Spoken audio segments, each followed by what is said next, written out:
we're back, and what do you need to borrow? You need dice, don't you? I've got dice. No, I need your cards. I'm going to buy you a set of cards. All a right. whole set. I just need one.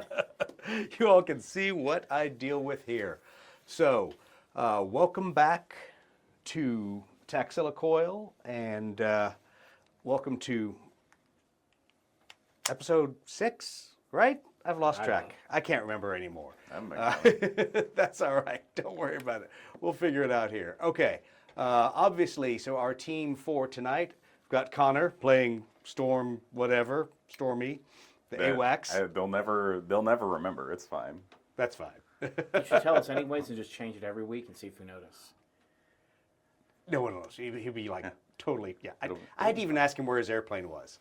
And also playing our Mechanicum ally, got Rick over here. So, other people have stuff they got to do. Sorry, not everyone could be here tonight. And as I warned everyone on the stream, or on the notification for the stream, this may be a RPG heavy night. So not as much combat, but a lot of RPG and other stuff going on. And we'll go from there. So, don't call him the guy without a chair. He has a name. Be nice to Connor. All right. So, quick recap from last time. The forces of good, we'll call them, the Imperium, was sent on a couple different missions. that could good in air quotes For the Emperor. Yeah, for the Emperor. So they had a couple separate missions. One was kind of a reconnaissance patrol. One was the Mechanicum was sent up to investigate what was going on, find and steal/destroy otherwise any technology that was unauthorized that was at this location, these power generators. So in the process, the Tau popped up out of the water. Shocking, things come out of the water. I know that frustrates you, Connor, sorry. From session 1, I asked for a sonar buoy. I think I have that request over here. Yeah, I know. Not filled. So the Tau popped up out of the water. You guys fought them off, got a couple kills, landed, checked out the generators, blew up a generator, blew up a targeting dome, a defense system, and then got yelled at by your boss for don't steal any of the technology. Mother clickers? Yes, that would be over there. Awesome. See, and we even have Wes, who's the most important person here. Oh, shit. Yeah, exactly. Get on stream. Who Lean won't? in. Who Hold on. won't? Wait, no, I'll transition. Since Other he's side. here now. Every week we make this complaint. Woo. And you're never here to hear I it. know you're never here to hear. What is the complaint? Where's trash can? Oh, in here? That's an old running joke. Oh, it's a very Sore spot. get off your ass and walk through And the take your trash can. We have such a did jerk you of a ever store piece owner. it too? Yes, we did. Okay. Okay. Your It'll be here standard- whenever. Oh, it's done. Okay. I just couldn't figure out where it went. Oh, okay. Yeah, goes 'cause you to got us. so late. That's why I'm still here. Exactly. Best store ever. So, yeah. I got to say good things about Wes. Wes takes care of us back here and lets us run in the streaming room. But anyway, so you guys grabbed a whole bunch of Tau techs and shot down Tau aircraft and headed back. And that's kind of where... We left one Tau generator intact, right? Yeah, it was mostly intact. It was not messed with, but it was probably going to melt down on its own because so much power was now being drawn through that one. So, the quick recap is the flight back is very uneventful. So, let's see here. I can pull up an overhead as I'm talking. The flight back is uneventful. Connor, or Stormy, I should say, you and your boys head back to the base, back to Tyrus base. Perfect. Thanks, man. Extra paper towels for you. You're the best. He knows we're messy. It's weird. So your guys fly back to Tyrus base, where the AWACS is still being flown out of. For the Mechanicum, you guys then slide back over to the forward support base. That's there. And go back through, shut down your aircraft, and now you kind of have to figure out what you're doing with this whole box of Tau tech sitting in the back. So is Solan, what is Solan doing right now? Okay, so for everyone else who has forgotten possibly, Tech Adept Solan, not the brightest star of the Mechanicum, yes. He is very mechanically inclined, very technologically inclined, and also dumb as a box of rocks.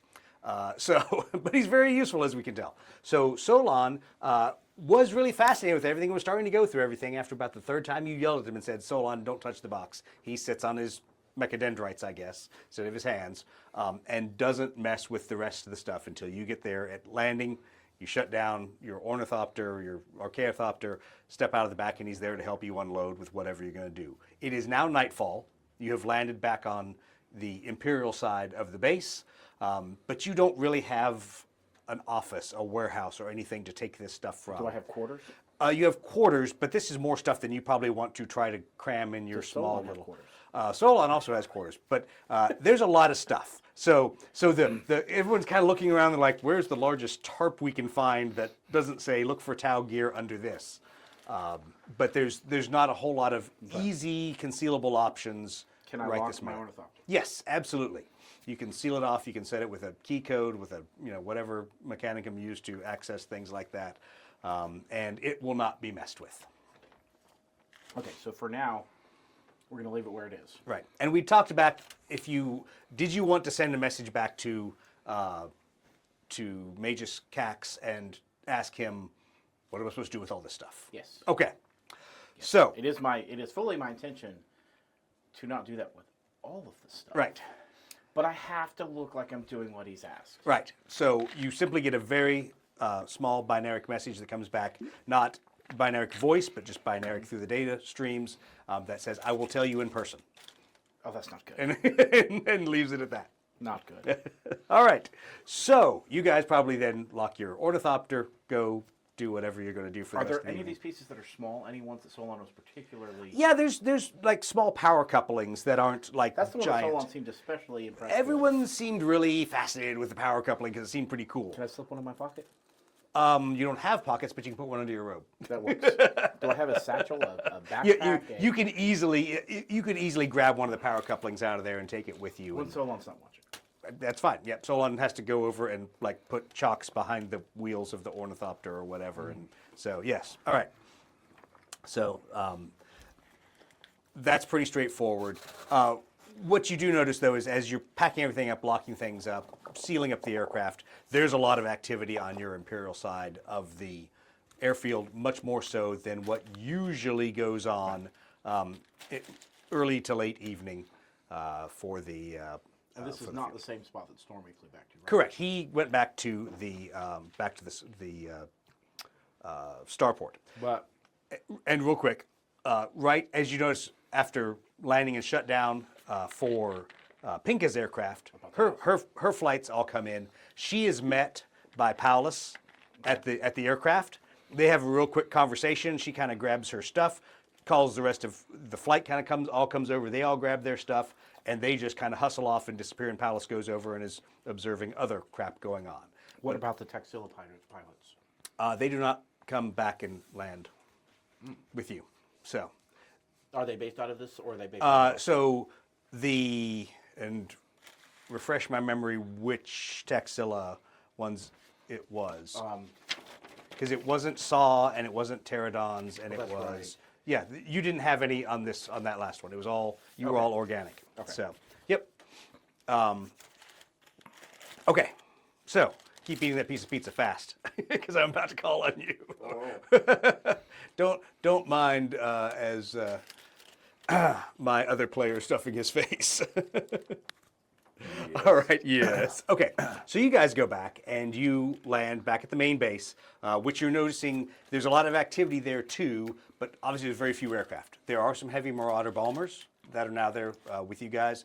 All the AWACS aircraft are down there, and there's a heck of a lot of dudes offloading from some heavy lifter kind of orbital spacecraft. Guys that are in standard combat armor. If you looked at them from a distance, you would probably think they're Talarn, but because they have turbines and other things, but they are obviously not Talarn because the insignias on the ships and on their regimental standards are not Talarn at all. But they're starting to get off the loaders, bring off equipment that looks like fairly Imperial standard equipment, things that look much like Tarok's APCs, but they have wheels instead of treads. But it looks fairly Imperial standard, not like some of the Taxila, or not like some of the Bactrian and Taxila equipment you've seen. You are also met by your boss, and he says, don't plan on doing anything. Go crash, go get some sleep. Tomorrow, we're shifting all of our operations up to the forward support base. So, Yes, sir. pack your trash. We're going up there. Okay. So, fast forwarding about another 12, 16 hours. Now, it's the next day. Obviously. Quick question. Oh, yeah, go ahead. Was I able to pick up on what was causing all the ruckus on the Imperial side of the forward base? Oh, there's just a ton of activity of getting aircraft ready, moving aircraft around. Looks like they're trying to free up some space, Okay. and they're trying to get ready for more aircraft like Any the AWACS to show Interesting up. rumors at the O Club that night. Oh, well, the biggest rumor is that there's something big going on, some big operation coming down. We're moving a lot of assets up to the forward support base, and out of the forward support base is going to be whatever this next operation is All going the to be. activity appeared to be building up the forward support base. Correct, or preparing for further operations. Because pretty much by the time you wake up and go back to do your daily routine, grease your arms, whatever the Mechanicum does, make sure the mechadendrites are all awake. By that point, you notice that Pinka and all of the Vulture gunships are gone. Oh, wow. They're all off the air base. There's no more Vulture gunships sitting there, other than probably like one Hangar Queen that's back there with like their wings ripped off and the engine's got like 3 blades missing. So that's they're gone. And what a queen she is. What a wonderful Hangar Queen. All right, you wake up in the morning and you get your crew together and you start your trek up there to land. Probably about midday is when you're forecast to land. You've got power couplings under your bed in a in a footlocker. What are you gonna do? What are you gonna do today? What would you like to So do? do I normally have to go somewhere to see? No, if I you have- really have been kind of on your own since you've been seconded up here. The fact that Cax said go up there and I'm getting ready to take the trash out. I wanted to know if you wanted to come with. no, we're good. You guys You're the have a good best. night. Thanks, Wes. We really appreciate it. But your schedule has really been yours unless you get a mission alert. So you guys can kind of roam around the base. You can kind of talk around with your Taxila Mechanicum buddies, which they are still across the airfield, all the Taxila Mechanicums over on the other side. Where's Solan hang out? That's a good question. You really haven't really kept track of Solan too much because he's not necessarily been your guy. So all of a sudden now you're like, oh yeah, I haven't seen Solan for like 3 hours. Where did Solan get to? Well, I think I'm going to try to locate Solan and also try to figure out where Cax is. Okay. So let's start with the where Cax is. Make a talent check. Yes. Okay, so sure enough, the nice thing is you guys do have transponders on all your aircraft or other things, and even on individual Mechanicum. His transponder is coming up, obviously via something airborne coming your way. So you figure probably around noon he's going to be at your position, asking what's going on. And as you're roaming around, and he's not on his airplane, but as you're roaming around looking for Solan, you find him in one of the hangars along with the last lone Vulture that's sitting in there, and he's just twiddling away on one of the engine parts and working through some of that stuff and trying to basically repair what is left of that Vulture that needs, which ironically is probably the one that could turn left. So, courtesy of Pinka's flight, that aircraft is probably the one that's sitting in the hangar, and so he's just working on that aircraft, kind of keeping himself busy. Okay. As a good tech adept should, without any guidance from above. All right, so it's kind of mid-morning. What do you want to do? I'm gonna plant a bug in Solan's ear Okay. that he should go work on the drogue chute for my ornithopter. Oh, do you have an STC for that, boss? Do you have a design? Do you have a? So this is why I was asking: is there a design that's not intended for this purpose? That There are plenty of drag chute design STCs for all kinds of crazy things out there. Is there one that is easily adaptable? No. Okay. But there's countless STC designs that you could easily throw that way. Uh-oh, we've now got someone pitching in from the cheap seats. Yes, what is your answer there? From the cheap seats. Have him You can have him easily make one, and then you get the hard part of actually grafting it. You're flying up. Shut up. Keep flying. Hey. All right. So you're going to kind of set him loose on this drag chute concept. Yes. Okay. And so for everyone in the audience who may be wondering, that we're trying, or I shouldn't say we, Tech Adept Brown is attempting to come up with a way to slow his aircraft down faster, one time in a flight. So we'll see where this leads. So okay, you're gonna send Solan off to make the. Yeah. So I'm going to start him with something that's intended for a cargo drop, Okay. or something of that nature, which I might be able to then just not allow the cargo to leave my hold by bolting it down, hopefully. But we'll see how that goes. And I'll have Okay. to assess what he comes up with to decide whether or not it's going to work. That'll keep him busy for a little while. So that's fine. He goes off and he says, "Oh, that's a great idea, boss. I know exactly what we can do." So he goes rummaging through all these scrolls of papers, and you see STC, printouts and diagrams and half drawn how you can build something getting thrown across the room. But he'll start on that part of the of the plan. And then, sorry, go ahead. About that time, as you're over there, talking to Solan, a very frustrated and agitated fitter from the 312th comes over and goes, "Hey, you're the guy that owns the thing with wings over there, that flappy thing, right? Of That's course. yours? Indeed. Hey, you got to move it right now. I need that out of here. Well, where do you need it? Anywhere but not here. I've got marauders coming in and bombers and all So- kinds of other stuff, but anywhere but not here." When he says here, is he talking about Parking ramp. okay, but not the base? Right. He's like, I don't care if you put it in the grass.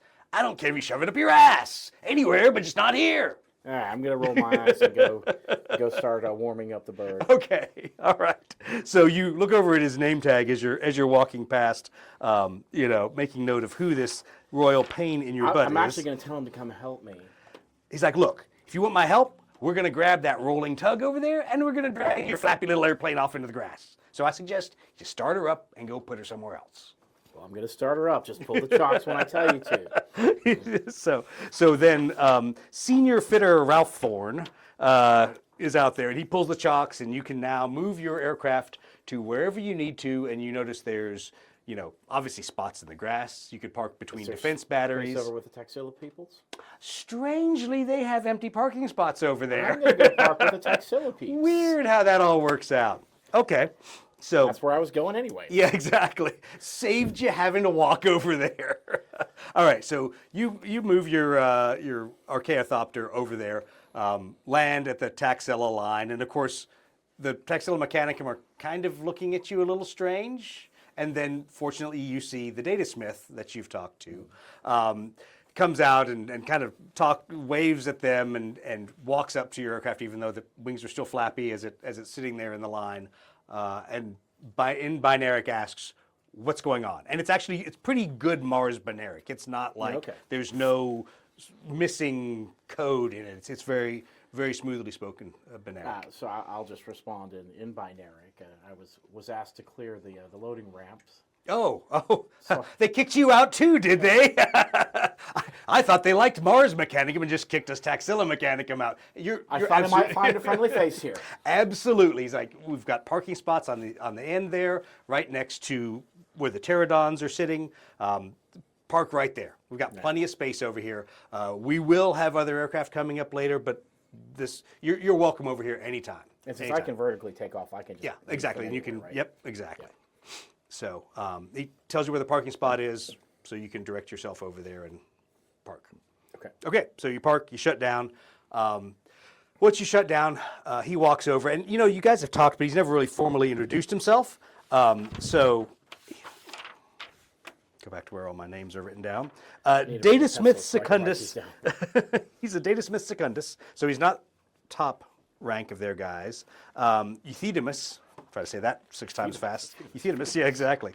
But he is, you're starting to recognize that titles don't translate between the Mechanicum very well. You're kind of sitting there, I would say, with a mechadendrite scratching the back of your head, going, so why is a guy that works on airplanes a data smith? Isn't that a guy that works on big Castellan robots and Castellax and stuff like that? But whatever, sure, got it. So the data smith directs you where to park. He says, hey, by the way, if you need room to work, you've been over here where our cogitator store is. Feel free to take up some space in there. He goes, don't go rifling through boxes, please. That's our stuff. But you're welcome to set up your shop. I know you're Mechanicum. You want a work area. Apparently the Imperials didn't give you one. You can share a work area with us. Appreciate it. Okay. So as you've now moved over there and got everything set up, trying to kind of fit in somewhere, of all things, Solan calls through the newsphere, and says, "Hey, did you move the thopter?" Yeah, so Not the sharpest tool. It's like, oh, okay. Yeah, we have a meeting in 20 minutes. There's whom?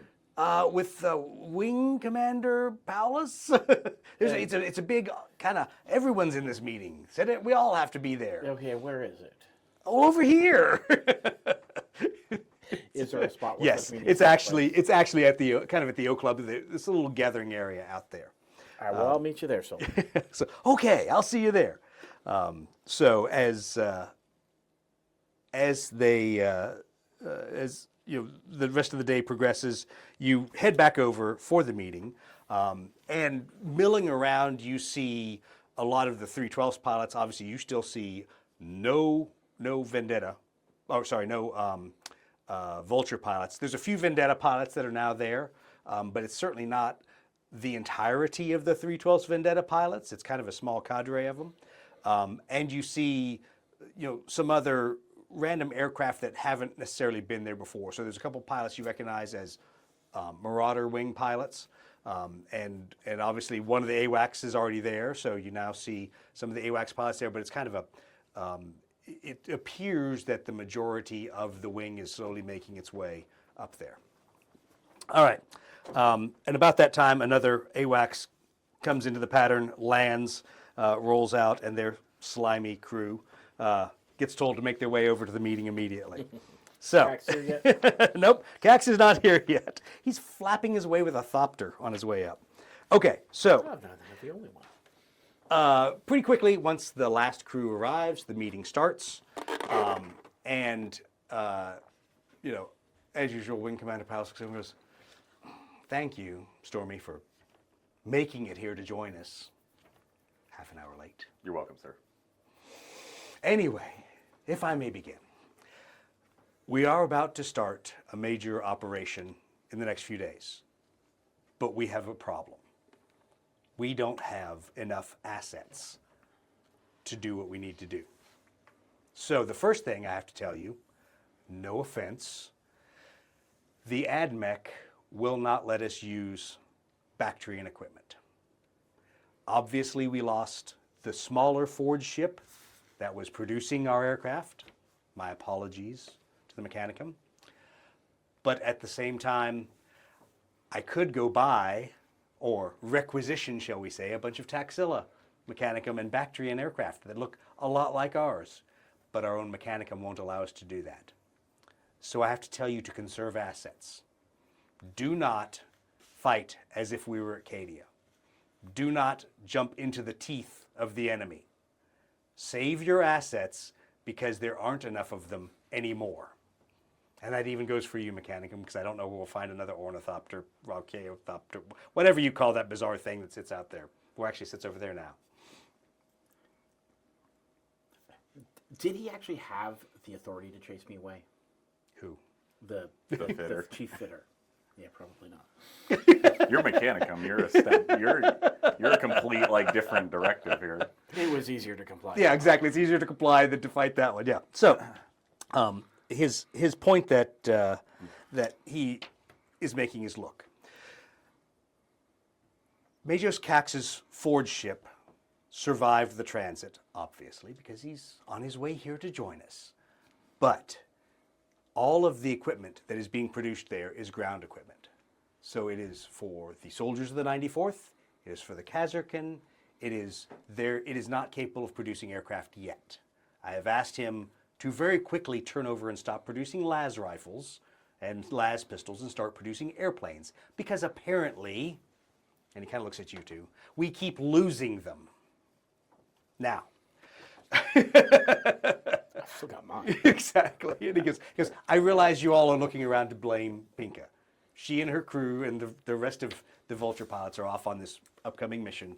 They're helping our Bactrian allies. They're escorting the transports that are carrying all of their troops up to the next forward operating base. We have a forward point out there. They have brought a large number of Zagrosian militia. They're going to fight along our side when we stop the Tau. But the Zagrosians did not bring their own air support. We had to ferry them, and the Bactrians are helping us with that, because apparently we don't have enough vultures anymore. And he looks at you too. You're like, well, I really don't care. Yeah. Not my problem. All right. It turns out I don't fly those. Yes, exactly. You only monitor the battle where they keep getting shot down. Yeah. All right. So basically everyone, the meeting goes on and he does the standard, any questions? And some dumb lieutenant goes, sir, where are we going next? If I told you, then it wouldn't be classified anymore, would it? So it's obvious that they're very cagey about the mission, other than the fact it will be to go toe-to-toe with the Tau. It leaves you all scratching your head because you're like, I haven't seen a whole lot of Tau ground forces yet. I've seen airplanes. So either they know something I don't, or we're going to get out over our skis and try to land people in the water to shoot up Tau that are underwater. But there's still a lot of questions, and he's not forthcoming with anything other than be ready in the next few days. When it becomes appropriate, we will have a full briefing, and then it will be continuous operations against the enemy. Do I have any other questions? Kind of looks at you two over the heads of the other idiots that are in the front row. But sir, when are we getting more alcohol in the O Club? Shut up. Next question. Damn it, that was my question. I keep no. I keep quiet until he's done. Okay, okay, no questions from you? If we're not allowed to use Bactrian aircraft, are our Taxila brethren going to be participating in this? Yes, so the Bactrian Diplomatic Union will allow us to use their aircraft in combat. But to be honest, no offense again, your boss will not allow us to take their STCs and produce those aircraft either. Is this out of character with CAX? No, this is 100% in character with CAX. You it kind of gives you the quick flashback that CAX is obviously very Mars strict. You guys just got here. He does not know the pedigree of a lot of these STCs for the aircraft, for the transports. And while their Vulture, even their Vulture gunship looks a heck of a lot like yours, just the difference in the tail fins is enough for him to go, I'm not sure that is Mars sanctioned. So this is not something I'm going to ask out loud unless I've got a side channel to the Taxila Mechanicum that I can use that can't otherwise be listened to.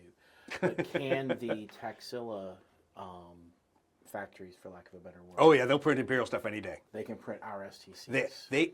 They can when they have the capability. You're on an agricultural world. So there are not a whole lot of, there's almost no forge capability here. Both manpower and equipment are brought in.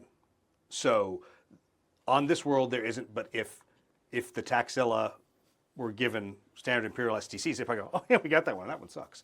No, but they would be able to replicate them, and generally they don't have much of a problem with it. You know, if you want to know the kind of the exact wording is that the ADMEC said we will not give our Mars sanctions STC to the Taxila, nor will we allow the Taxila to, nor will we accept their STCs as sanctioned.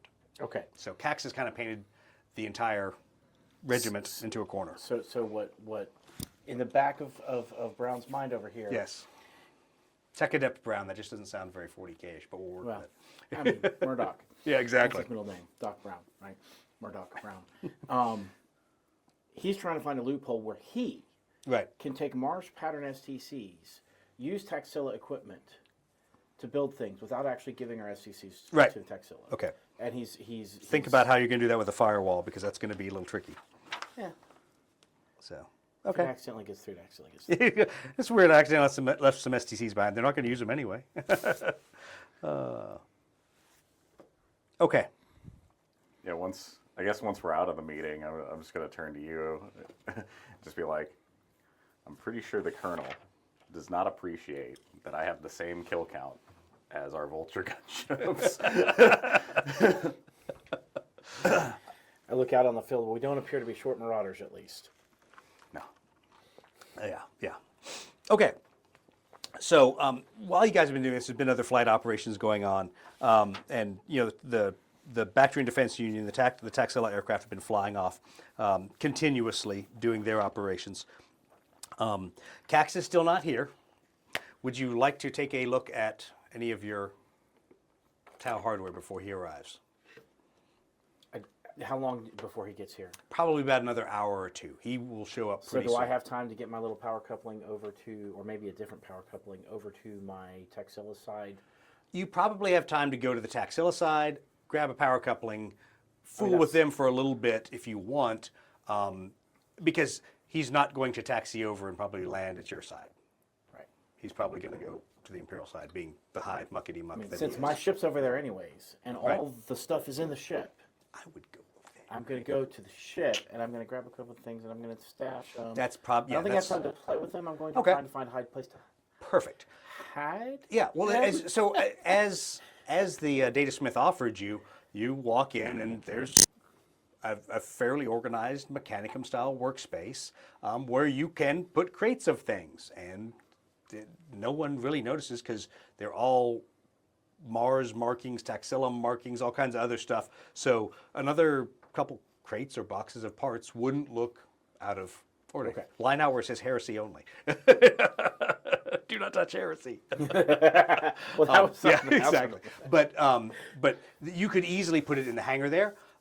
You could, Not whole boxes, but just a few select interesting items. yeah, and if you really were feeling sneaky, you could stick them in boxes of other things if you wanted. But it probably would stick out when someone opened a box looking for aircraft cogitators and they find a Tau power coupling in there. So, how do you choose to hide the stuff? Are there any unlabeled boxes? No, this is Mechanicum. They label their toenail clippings. Are all of the Taxila boxes labeled? Yes. There are drawers. There's tarps. There's drawers. There's it's Shove it in the back of the drawer. okay.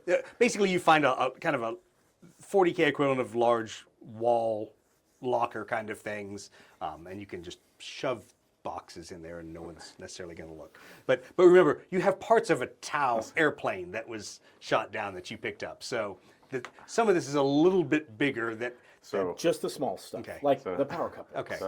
so another thing. Did you come over here with him? No. Well, then guess what? You did. If you're going to advise him, you did. No, never mind. Fine. Exactly. You don't want to be a part of this heresy. Whatever. I don't want to be a part of this heresy. All right. I'm too busy getting yelled at for things that aren't my fault. Exactly. But I'm not taking anything large, and I'm not taking much of anything. Right, so just a couple small things and hiding them, leaving the rest of it in the airplane. Okay, got it. So sure, about the time you have squirreled away all that stuff, a very large, very red, very Mars Mechanicum looking Marauder happens to fly into the pattern. And it comes around and lands and rolls out and goes over to the Imperial side and shuts down. When I see the Marauder, Yes. I'm going to start heading over to Okay. the Imperials. All right. Sounds good. So you start to make your way over. You guys obviously see the Mars Marauder land. You're kind of doing your own thing, getting your aircraft ready for follow-on missions. But it's already time for you to knock off and head to the O Club. All right. I'm not gonna mess with the schedule. Exactly. The schedule Don't miss the said- schedule. Schedule said The schedule says I've got time to go drink. I'm gonna go drink. going to go to the O Club. Sounds good. All right. You do your best to come over and meet good old Majos, Engineer Majos Cax. He is very happy, I think, is how you would translate his emotionless greeting, but he's interested to see you. And as soon as you walk up, he's talking to a couple of the fitters out there, talking to a couple other engine seers. He immediately sees you and goes, Adept, I believe we have something we need to look at, don't we? Yes, Engine Seer George. Where would you like me to bring the crates? Are they large? I give him exact dimensions. Yeah, exactly. 3.2 goes, meters by 1 meters, weighing Are- 73. and he looks around and goes, you don't have a whole lot of area over here to work. I see there's an airplane hangar that's been with an airplane being worked on by Solan, but where are you again? Where have they put you? They haven't, sir. Oh. Where are the parts? Locked up and safe in my thought. Let's go. Let's take me over there. So you all proceed to trudge over there, open up the Archaeothopter, I assume. Cax is quite pleased. Cax looks at you and says, I apologize for being a little obtuse. I have dealt with Tau technology before. There are a lot of booby traps, but there's also a lot of opportunity. It is good that you've just left this sit in your airplane and not out in the open where others could try to fool with it. Well, it did seem that some discretion was advised, sir. I will take custody of this now, and there's obviously some other servitors and whatever that have followed you all over there. His servitors go over, unload all that stuff, and his what looked to be fairly standard Marauder turns out to actually have a large cargo bay in it, no bomb bay, and not a whole lot of weapons. And they start stuffing these parts, or like cutting them in half if they don't fit. If the wing doesn't fit, just cut it, stick it inside the cargo bay. They're not exactly being very careful with it, but they're getting it all stowed into his aircraft immediately. I'm happy to have my bird rid of this heresy, sir. Yeah, Hopefully we can learn enough weaknesses of our foe from it. He looks at you kind of questioningly and goes, yes, I'm sure we can.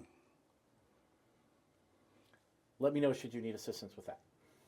I think your place is here. This all will be coming back to me. I will launch later this evening, and I will take it back to the starport where it can be properly analyzed, and eventually probably to my forge ship. All right, so his servitors take all that stuff. He stops being uncomfortable and making you feel really uncomfortable by just staring around and looking at the setup that you're parked over here next to the Bactrian Defense Union aircraft.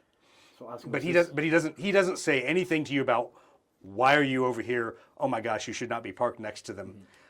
You get the feeling, and I'll say, make a faith check. Ew. Oh yeah. Okay, so you get the feeling he is leading you to be a little bit of an insider. He's perfectly happy with you being here close to the Taxila Mechanicum, but he has warned you. Don't get into heresy. It will not turn out well for you. So that kind of plays in your mind as he walks off with the rest of those parts. So I had a few questions for him before. Oh, yeah, absolutely. Sorry. Yes. My mission, sir, was that the extent of it, or is it continuing on? You did fine. There may be more missions like that when we pin down where the Tau are. But for now, you stopped them from exploiting our power generation systems. It is obvious that they were using that to power their underwater facilities or whatever is underneath those lakes. And you stopped that. And that is what we need. And would it be possible to requisition some space for mechanical activities at the space? No. Okay. We are not exactly the favorites of our Imperial counterparts right now. I noticed that. Well, it's not going to get any better. So they've asked us to adopt tech heresy. They have asked us to take these unknown STCs and start manufacturing them. They've asked me to compromise the integrity of Mars. Clearly, they do not know. I was waiting to see how you said that with a straight face. Okay. Yes. Do I know of a standard STC that would make the sonar buoy he wants? You haven't really done the research. You don't, off the top of your head, you don't know. But Right. once again, and And just a reminder, lore-wise, it's not like you go to an automated database. You start with the scrolls that you happen to have, and then through Newspheric interaction, you can say, hey, does anybody else have this? And it's a semi-automated process, but at the end, some of it, even if you're I can't think what the proper term is, tech chapel, for lack of a better term, links back to another tech chapel. They're probably going through boxes and looking through papers. They may have some automated system, but it may be, oh yes, we have something that detects sound underwater. Now, what box did we put that in? You know, and they. And how small do forges come? What's that? How small do forges come? Like the tech forges? Oh, here on the. In general. In general, it could just be as simple as the size of a building.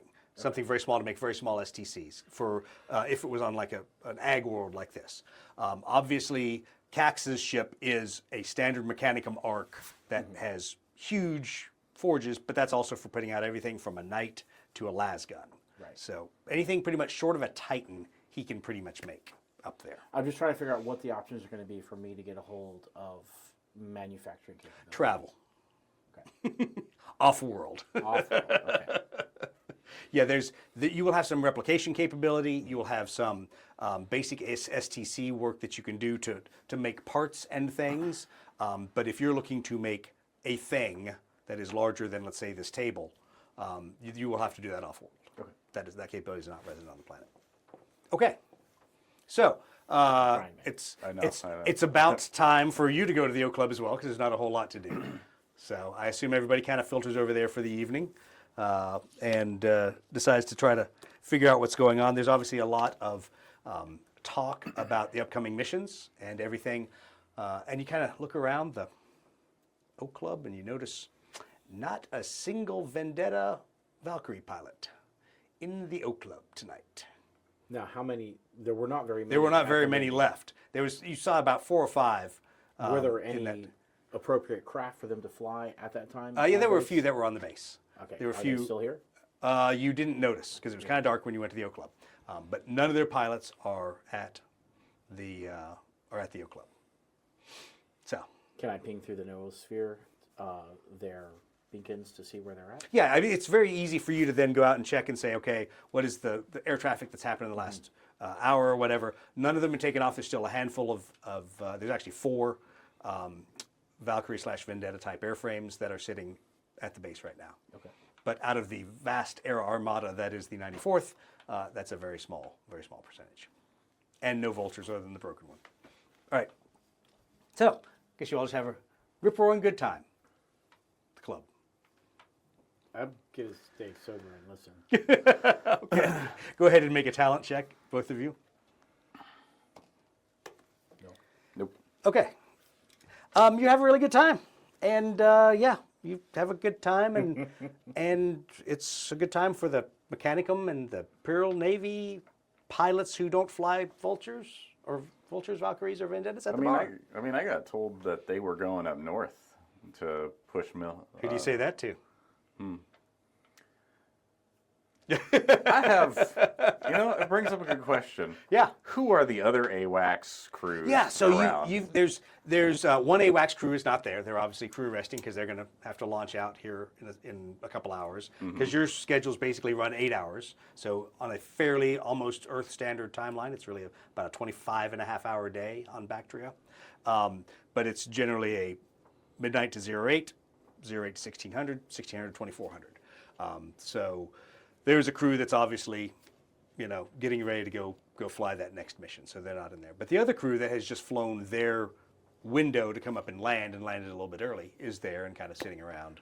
I'm gonna ask their, I forget what my particular job is in the ship. Your equivalent of the battle director. My equivalent of the battle director. I'm like, do they like to blame you for flight ops time schedules?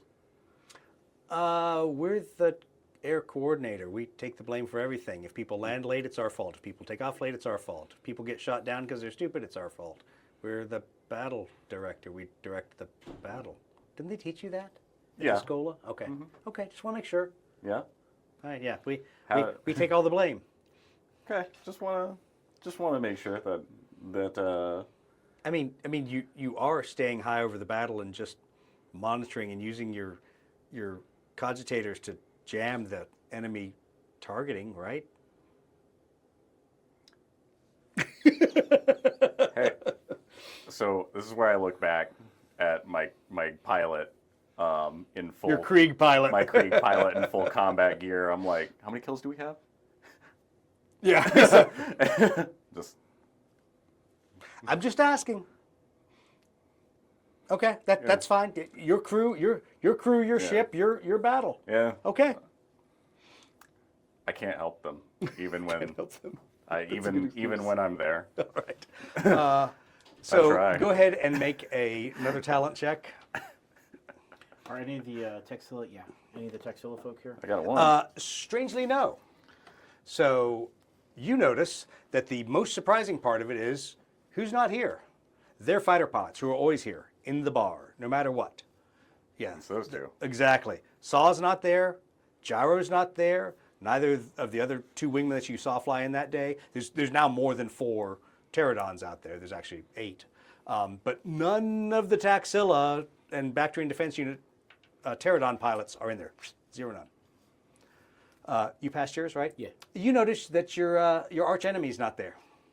So you notice that the yes, no. Kasserkin. Yes, exactly. That who now has a name, and may I say that Lieutenant Janssen of the Kazarkin is not there. In fact, there's no Kazarkin there, to be really precise. I mean, I'm going to call that a win. Exactly. All right. Spec Ops guys don't tend to linger in No, officer clubs. Yeah, they're lieutenants. All right, so everything starts to wind down, and for the night, everyone kind of goes their separate ways, unless there's any other conversations you'd like to have real quick with the bartender or other members of the wing. I'm gonna go over to him. Yeah. Because it seems a rare moment that I get to actually talk to him. That's not in an airplane. Yep. I'm like, this is one of those like brush up next to you at the bar, a little bit shoulder bumpy as like, so can you get me a couple things? Uh-oh. Sounds like a list. I'm looking for sonar buoys because shit keeps coming out of the water. And some extra missiles. I can't guarantee either, but I'll see what I can do. Now, you have noticed that his aircraft is parked across the way with the Taxila Mechanicum. And you have noticed, now that you are thinking about it, bringing up missiles, there's a lot of missiles on racks over at the Taxila Mechanicum flight line. And they look like they're both Sky Strike and Hellstrike kind of missiles. We can't make them. Didn't say we couldn't use them.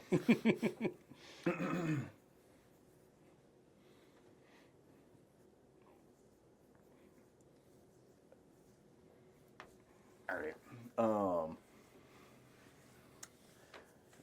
Follow-up question. Since I saw the Magos come in, and have you gotten any more information out of our opposition? Yeah, no, that was uncomfortable. Nothing good to the Magos coming. Good comes to the Magos coming to town. I believe He that. is not Santa Claus. No, he whisked it all away and told me absolutely nothing. Okay. So about this time, the bartender's, sweeping up, because I'm not saying anything, but those Taxila boys will trade anything from alcohol. Sweep. Who runs the still around here? Hey, are you asking the bartender or are you asking the game master? Well, first I'm asking the game master. I don't know. I haven't written that into the story yet. Then I'm asking the bartender. Bartender looks at him and goes, most of our stuff we get out of local stocks. We buy it off the we're up here in the hill country where they make most of their alcohol, and we buy it from them, or we have our stocks of Amasec and other things that we brought from Cadia that they'll trade for Amasec. You get the AMSEC, I'll see if I can get your missiles. We'll wheel and deal. You realize the bartender's standing there Yeah. looking at you like this. Yeah. Reaches into the bar, goes, I know your ID. Chink. Puts a bottle of Amasec in front of you. Goes, Thanks. don't waste it. For missiles, never. Yeah, exactly. He goes off to go doing whatever he's going to do. All right. So you have now added 1 bottle of Amasec to your tab, but might be useful. Okay, so bar winds down. Next day, you hear a lot of aircraft launching during the night at various other times, but no one has come in to say, it's the big one, boys, let's go.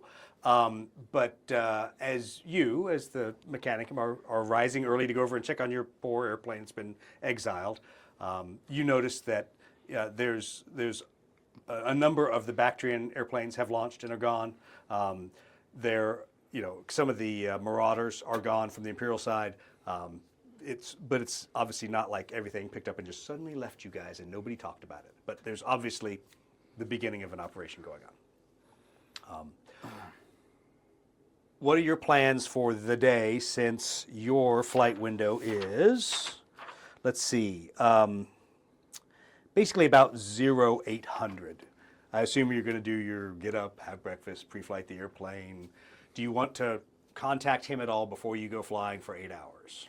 I don't have anything in particular right now. I'm going to have my pilot and my on-crew tech adept to go start the plane. I'm going to operations to figure out all of the current flight path patterns, and I'll give you that update in a little bit. okay. All right, so you're going to go head to operations and do that. Sorry. Yeah. How early does Solan get up? Well, you guys are up well before sunrise, Okay. and Solan's going back and working on the engines of I'm gonna have him go check out Stormy's bird. Okay. And, Why would you send him over to me? to look at the hard points. Right. And see what it's gonna take to put some missiles on it. Okay. Well, it's got hard points for missiles. Yeah, it just What it will take to put Taxila missiles on it. Well, he looks and goes, wow, those are standard Imperial. Why did the boss send me over here? Those are standard Imperial Yeah, okay. racks. Because the boss doesn't know anything about Marauders, that's why. And he gets them out of my hair. While I go Exactly. talk to the Taxila. Okay, so you're over on the other side and you're talking. Go ahead. There's a moment. There's a moment if he tries to touch it, the Kriegsman pulls out his bayonet. No, he just pulls out, there's not a bait, he pulls out his shovel. No. I will shovel you. Solan very quietly goes, I'm sorry, I will not be touching the okay. So you head over and you're standing around your aircraft talking. The data smith is over there, and you notice there's a lot of new faces, I guess you'd say, augmented faces amongst the Taxila over there that you haven't seen before. It kind of makes sense because their number of aircraft has come up, so they don't use a whole lot of human fitters. They have like 1 fitter per airplane and also have a Taxila Mechanicum. So there's a lot more Mechanicum running around doing things. You see that they've stacked up even more missiles, and there's more ordnance getting ready to be loaded on the fighters, cannon rounds for the autocannons, battery packs for the las cannons. All those things are all sitting around the flight line like they're prepping for something to be going on. And you're there with Data Smith. Gonna just sort of as an aside in passing mention that sure would be nice if we could get some extra missiles. Looks like y'all have plenty. Because yeah, we produce these things all the time. We brought a bunch of them with us, even though this was supposed to be a training mission. He goes, so this is the Taxila sector. Stuff goes sideways all the time. It goes sideways more than an amble running through a barricade. So stuff always goes bad. So we've got stockpiles here. We also have stockpiles down at the starport. You say that like you need missiles. No offense, you're the Imperium. Yeah, but they don't seem to like me very much these days. Oh yeah, back to that. Back to the Mechanicum piece. Yeah, okay. They don't even give me a place to work. So, and I'll say it as Rhonda would have said it. So you're asking for some missiles to fall off of the Tarox truck that's bringing it over here. Yes, something like that. And at that point, he'll pull the bottle of Amasec out of his robes. Well, I see you speak Taxila. I see you're a wise man. How many do you think you need? 3, maybe 6? I mean, our aircraft generally expend their entire mission load, so if an airplane breaks, we might just forget that that didn't get airborne and shoot its weapons load. How many hard points does he have? So it would be almost a 1-for-1 transition between one of these loads and his. So 3 shots. So a standard Marauder AWACS generally only comes with 2 relative hard points. Yes. However, the Marauder chassis itself is built to handle 4. Yeah. But if they took a 3-shot of missiles and sent it over to you, 1 load of those missiles, it would generally be one load for his aircraft. That's what we'll ask for now. Okay. He says, you know what? Let me get these aircraft in that are about to land, and then we will see what kind of a deal can be done. And I'm sure we can even deliver should you need us to. So about that time, you see 2 pterodons come into the pattern, whip around, land, roll out. As they're coming off the runway, both pterodons start taxiing back to park right next to you right there. So you see all the fitters running around. The data smith looks at you and goes, I'm probably going to get really busy here for a second, but I'll get back to you about our deal. Yeah. Can I lend a hand? I think it would be best if you just stood and watched. Because, no offense, but the machine spirits don't know you. It might not be wise for you to do much helping with these airplanes. And conveniently, about the same time, you see one of the small, not knights, I'm forgetting my term, for armiger. One of the anti-aircraft armigers also is kind of walking over. So you see they're kind of also setting up kind of a security bubble around where these aircraft are going to taxi. One of the creepy ones with It is also one of the creepy ones that you look up, and it has its twin assault cannons kind of scanning the sky with its not looking very Imperial turret sitting on top of it. But they taxi over. The aircraft start to pull into park, fold their wings up, slide right into park, and you see that almost as soon as they pull in, the fitters, about all they do is put the chocks on the airplane, give a thumbs up to the pilot, and then the Taxila mechanicum go over and start doing all the sacraments of shutdown. And they're doing everything, and they're talking to the airplane. I mean, like literally mechadendrite plugging into the airplane, doing all this kind of stuff that it seems really, really, really overdone. Because when his airplane lands, a bunch of dudes put chocks in, they tell them to shut down the engine, they service the oil, but this is like a mechanicum doing all of that. I do that at work. That's not strange. That's not strange. It's weird how that works. People are actually supposed to work with the systems. Anyway, so... what do you mean praying to it makes it work better? Yeah, exactly. That's totally how it does. Things to the machine spirit. Exactly. So as this all happens, you notice that the second aircraft that taxied in, pilot flips up the visor. You notice this gyro sitting up there. She kind of looks over at you, just kind of shakes her head, seeing that the mechanicum is now parked on her side of the world. But anyway, so you go back to kind of fooling with your aircraft, trying to watch what's going on, but act like maybe nothing's... tap it into any kind of noospheric presence that might be here. 0. Okay. So they are, from what you can tell, the Taxila mechanicum are hardjacking into the airplanes to do all their work. But the aircraft shut down pretty quickly, and as you're not really paying much attention, you hear at first what you think is a scream, then you realize it's a squeal, to be precise. And by the time you turn around, you see that Gyro is out of her airplane, on the ground, hugging her mechanicum fitter, we'll call it, another female, fairly shapely female, hugging her, obviously... Huh? Augmentation. Well, yeah, she does have augmentation. She's a Taxila mechanicum. But you see them, they're talking briefly. They stop, they touch foreheads, obviously know each other. There's some bond there. And then she kind of, steps back, slaps the mechanicum on the shoulder. They kind of both laugh as much as a mechanicum can laugh and a human can both laugh. And then Gyro proceeds to start walking over your way. With or without her buddy? Without her buddy. Okay. Her buddy goes back, the female mechanic goes back taking care of the aircraft, doing some of the maintenance work on the aircraft. Okay. Gyro only gets about 10 feet from you, and she realizes she takes her helmet off, she's going to ask you a question. And you can hear very loudly, without being yelling, basically, you see that Saw is the pilot that's walked out from the other aircraft.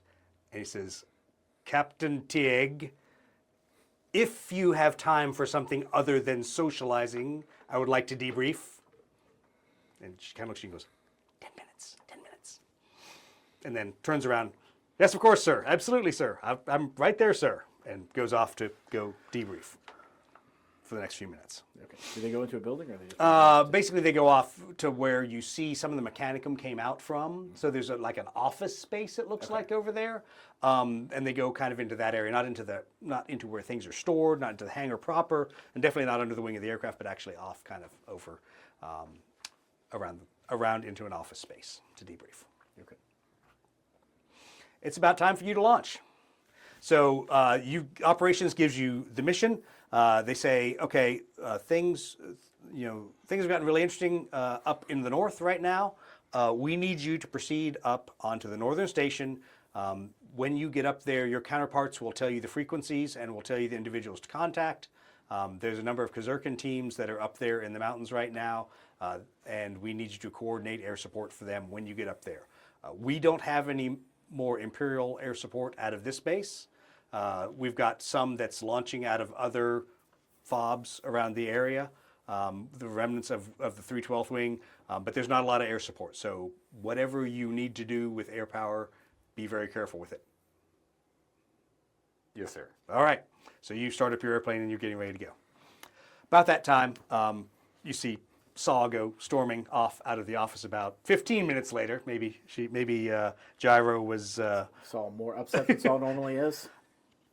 So a couple things you notice. Well, first of all, make a faith check. No. Okay. So so there's nothing you notice that's different than Saw. Now make a talent check for something in particular. Yes. Okay. So you did notice that his gear is configured totally different than you've seen previously. Per the photo in there, Saw normally doesn't have a whole lot on his aviation battle dress. You noticed that he has a small arms pouch. He has ammunition for what looks like a las pistol, extra battery packs. He was rigged up like he was going downtown, which is very unusual for what you've noticed. But personality-wise, he still seemed to be the same cantankerous ass that he's always been. Okay. Is Gyro in the same getup? No, strangely, she's not. So Gyro does have a sidearm. She does have a single magazine with her. Doesn't have like this load of war gear on her battle dress. Okay. So he goes storming off. She kind of comes out looking fairly sheepishly, carrying her helmet with her, and sees that you're still over there. So she is making a beeline to come talk to you. Obviously, she says, "It's good to see you. Why are you on our side? Why are you over here?" It's a long story. I'll tell it to you. Oh, she's like, I don't know. Do you all drink recaf as like engine sears? Do you want a cup of? Yeah. Let's go sit and sit. So they don't, but exactly. Well, he's kind of weird. I'm only mildly augmented. Exactly. So, first of all, make a only mildly augmented. You just pull it into a funnel and Exactly. set it somewhere and just pour it. Funnel it right away. Okay. So, go ahead and make another faith check. Yes. No. No. Okay. So you follow her basically into another set of office spaces in there. You notice, surprisingly, for a captain who has lost all of her qualifications, she does have kind of her own office. Okay. As still the training officer. So it's a little bit strange, but there's stuff that's all kind of set around, and you can tell they're still unpacking all of their equipment there. As you walk into the room, there's just a feeling of unease that hits you like a wave of almost like a wave of nausea. Just a feeling of unease that is, you can't explain. It isn't rational. It's like a fight or flight kind of response in your body. And being mechanicum, you're not used to that. You're used to, yeah. So it's really, really strange. Immediately start scanning whatever things I can scan without extra equipment. Yeah. No. I mean, everything looks. Reasonably standard. It's wall lockers and books and a foot locker with some equipment in it, and a, really, it's a desk. I mean, it's there's nothing really that seems out of the ordinary there. It's that cherub in the corner. It's Exactly. always the cherub. It's always the cherub. It's always the servo skull. Yeah, it's always the cherub in the corner. Anyway, so she walks over and there's a small rack there. She unclips her battle dress and her flight armor, sets it on there. She's like, "Oh, what do you mechanicum do when you design this stuff? It's not, no boob room in this stuff. No, she's not that well endowed, but she. Your pictures might say otherwise. Exactly. so. No, that wasn't. She wasn't in any of those. Well, yeah, those were the horrible AI attempts. But anyway, so she's like, this is the most uncomfortable frickin' armor. Okay, so where's Pinka? I mean, I heard him on the radio. They're doing some escort runs, but where the heck is all of your stuff? That's a good question. Okay, because right now it's a shit show up there. She doesn't say shit show. She goes, it's a Grox hump up there. There's forward outpost. Past that, she says there's one of the Valkyries is down, damaged in a landing zone, and there's she got people I guess that are isolated on top of a mountaintop. They won't let us go up there. But it's absolute chaos on the radios up there. The Imperials? Or the Imperials, yeah. We offered to come up and fly air support, and they won't let us. We've been working kind of as top cover for whatever Pinka's doing, but we aren't allowed to even talk to them and the escort missions they're flying. So, do you know what's going on? Well, no. It sounds like you know more than me, though. Can you fill me in? Okay, so the mission that we've been flying is there's a number of escort aircraft or cargo aircraft flying out of Tyrus Starport going up to forward support bases north of here that Pinka and her team has been apparently escorting by the call signs, and we hear her voice on the radio, on the Vox, but we don't know what they're doing, and it's kind of hard to support them if we're just told to generally fly around and make sure the Tau don't shoot them down. I mean, that's usually what we do anyways. But... Never mind that. Let's be real. That's about the briefing I get, and I'm supposed to be the flight coordinator. You're supposed to be in charge. Yeah. So she's like, and to top that off, they're going in one direction in this different area. It sounds like it's absolute chaos. So I'm just surprised we haven't been launched. Likewise, want to start gathering whatever data on the actual locations. Mm-hmm. And I don't know if I have built-in augments that allow me to store data or not. Yes, you do. So I'm going to grill her on where she has no idea. What direction the Vox came from.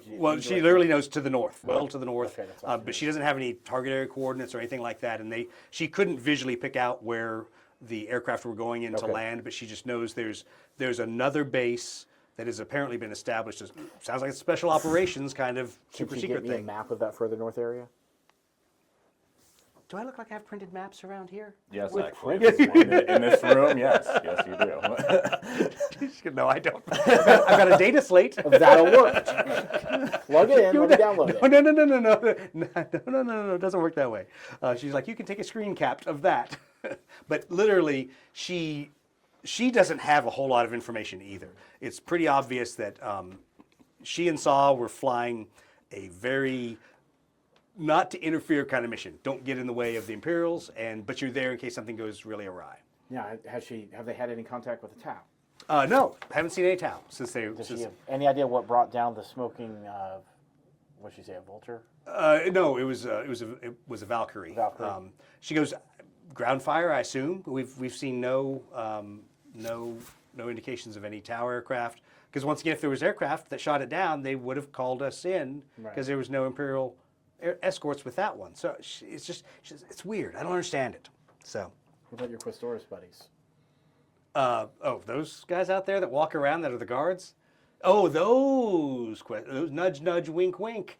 She laughs. So she walks over. She, starts rifling through some of her stuff, sets a kind of a tall plastic, looks like, a plastic type container there, unscrews the top of it. She's like, I don't know. I haven't heard from the Harbingers in a while. If I have to get a message to them, it might take some time to put it through official channels. She reaches into her flight suit pocket, unscrews a flask, pours it into this plastic container that you now see is not it's not a drinking container.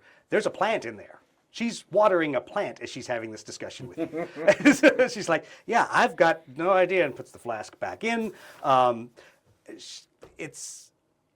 Do you really want me to call the Harbingers Find out what's No, going I'm just asking what you know. on? Oh, okay. Well, yeah, whatever.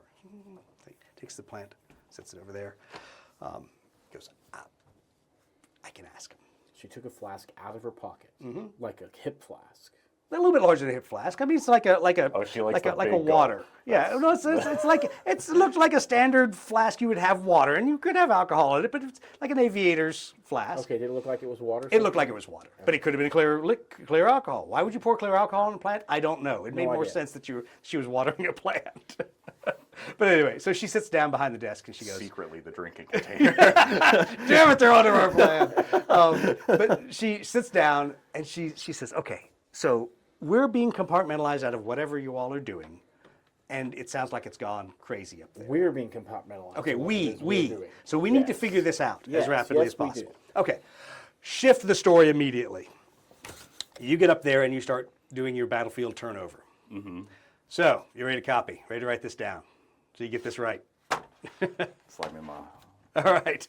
pencil. So the first thing, there's a couple Valkyries that are in trouble up here. You would think you'd be prepared and you'd have a notebook ready to copy. You know, I thought I did. I thought I put the right one in here. Turns out, Would you like me to give you a piece of paper to write on? I got note cards. Perfect. Perfect. Okay. So in the discussion, you hear your counterparts talking to Mako 30. They're obviously an isolated ground team that's in contact with a Tau. In need of a paint job. They're really in need of a lot of things. You also pick up a couple other call signs that their battle director starts telling you about. That there is Razor 03 who has set down after being shot down.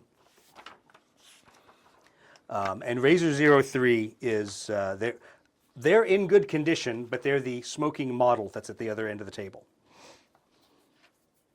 So everyone's okay. They all got out of the airplane, and they're kind of huddled up around it. But some heavy Tau weaponry, probably railguns, railgun-equipped broadsides or something, is what definitely brought them down. Now, the other part of the story. Razor 01 has been shot down on the objective. Let me put little burning symbols on it. This bird is on fire. It literally is. They have no comms with Razor 01. But they, best case, sure, they're out of the aircraft huddled up. Worst case, they're all dead. But Razor 01 has been shot down in the zone. That all happened about 2 hours ago. There is a quick reaction force that is on its way into the objective area with Kazarkan on board. So there's Kazarkans on board all these aircraft. There's another Kazarkan quick reaction force inbound on Razor 02 to land their guys in the objective area.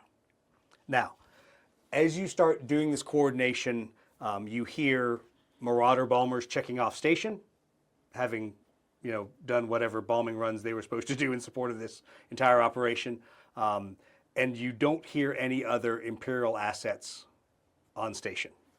You only hear another call sign of Grim 2-1. And that's the only other asset that's out there.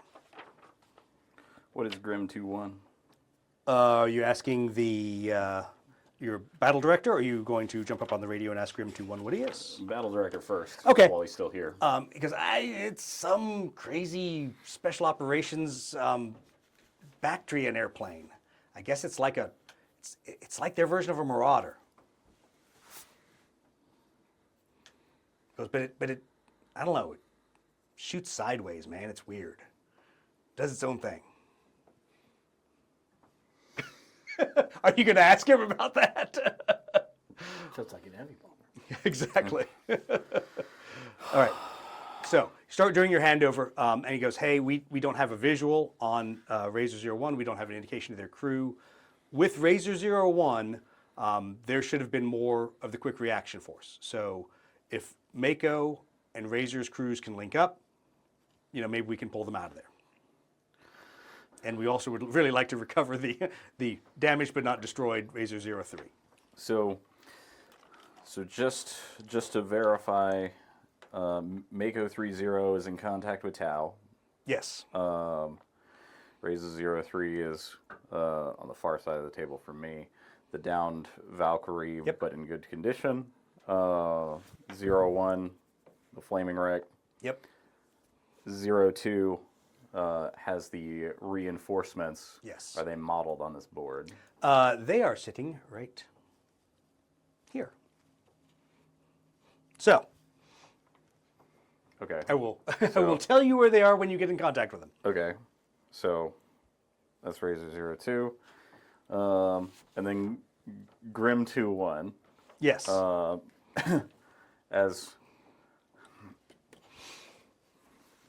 special, this is, if it's Bactrian, it's Taxila. Yep. And if it's a strange spec ops marauder bomber of a kind, I'm gonna ask the prior dudes, like, how communicative are they? Not very. Okay. Said they've done some sensor sweeps for us. Apparently, I think they have weapons on board. The way they listed the weapons kind of confused us, but I think they have weapons, but they haven't shot anything. And he goes, I think they have eyes on Mako 30. He goes, I think they do. Does Mako 30? You'll see. You shall see soon when he asks the right question. That's Razor 03. Oh, that's Razor 03. Okay. Let me actually roll this over so everyone can look at the. And that's Razor 01? Correct. So for everyone looking at the overhead, Razor 01, Razor 03. No, we don't know where Mako is. You don't know where Mako is right now. Yeah. Okay.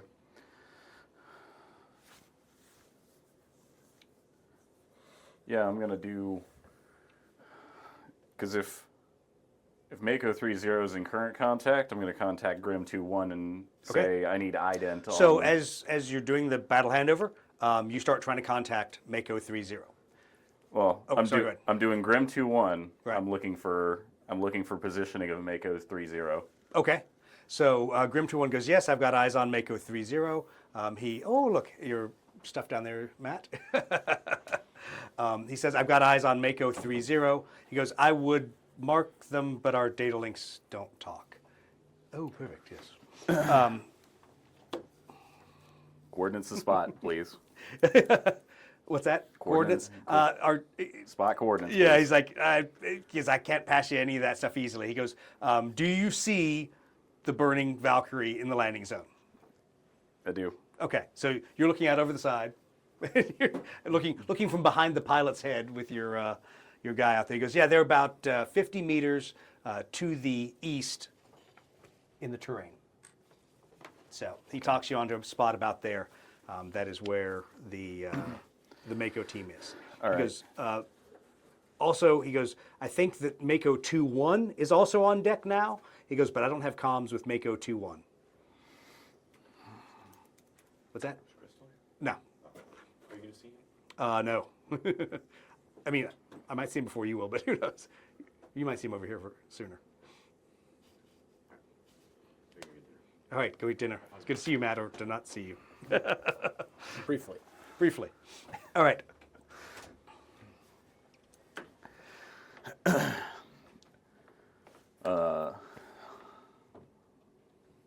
List of weapons and target priority. Okay, cool. So the Grim comes up and he says, yeah, by the way, I'm what you guys call a revenant. I've got cyclone cannons, twin hydra cannons, and twin las. I've got about another 15 minutes on station because I can't stay up here now that the sun's up. Now that they can optically acquire me, I've got to go home. I can jam, I can do all kinds of other things, and I can also I can point out targets by shooting at them for you because our systems aren't compatible. Location of the largest Tau battle suit force. Says, okay, so right now I'm not seeing any battle suits. There's a series of fire warriors that are just to the front of where the burning wreck of Razor is, and those are the ones that are engaging the Mako 30. So based on all the weapons that he told me, those are like really heavy, Close range, kind of. Yeah. close range blast weapons. Yeah. All right. 15 minutes. Yep. Okay. And as the other guys are checking off station, they're like, "Hey, is there anything you'd like us to get launched from the FOB, from our forward support base? Anything that you'd like to have come up here to immediately support? We'll coordinate that." Let's see.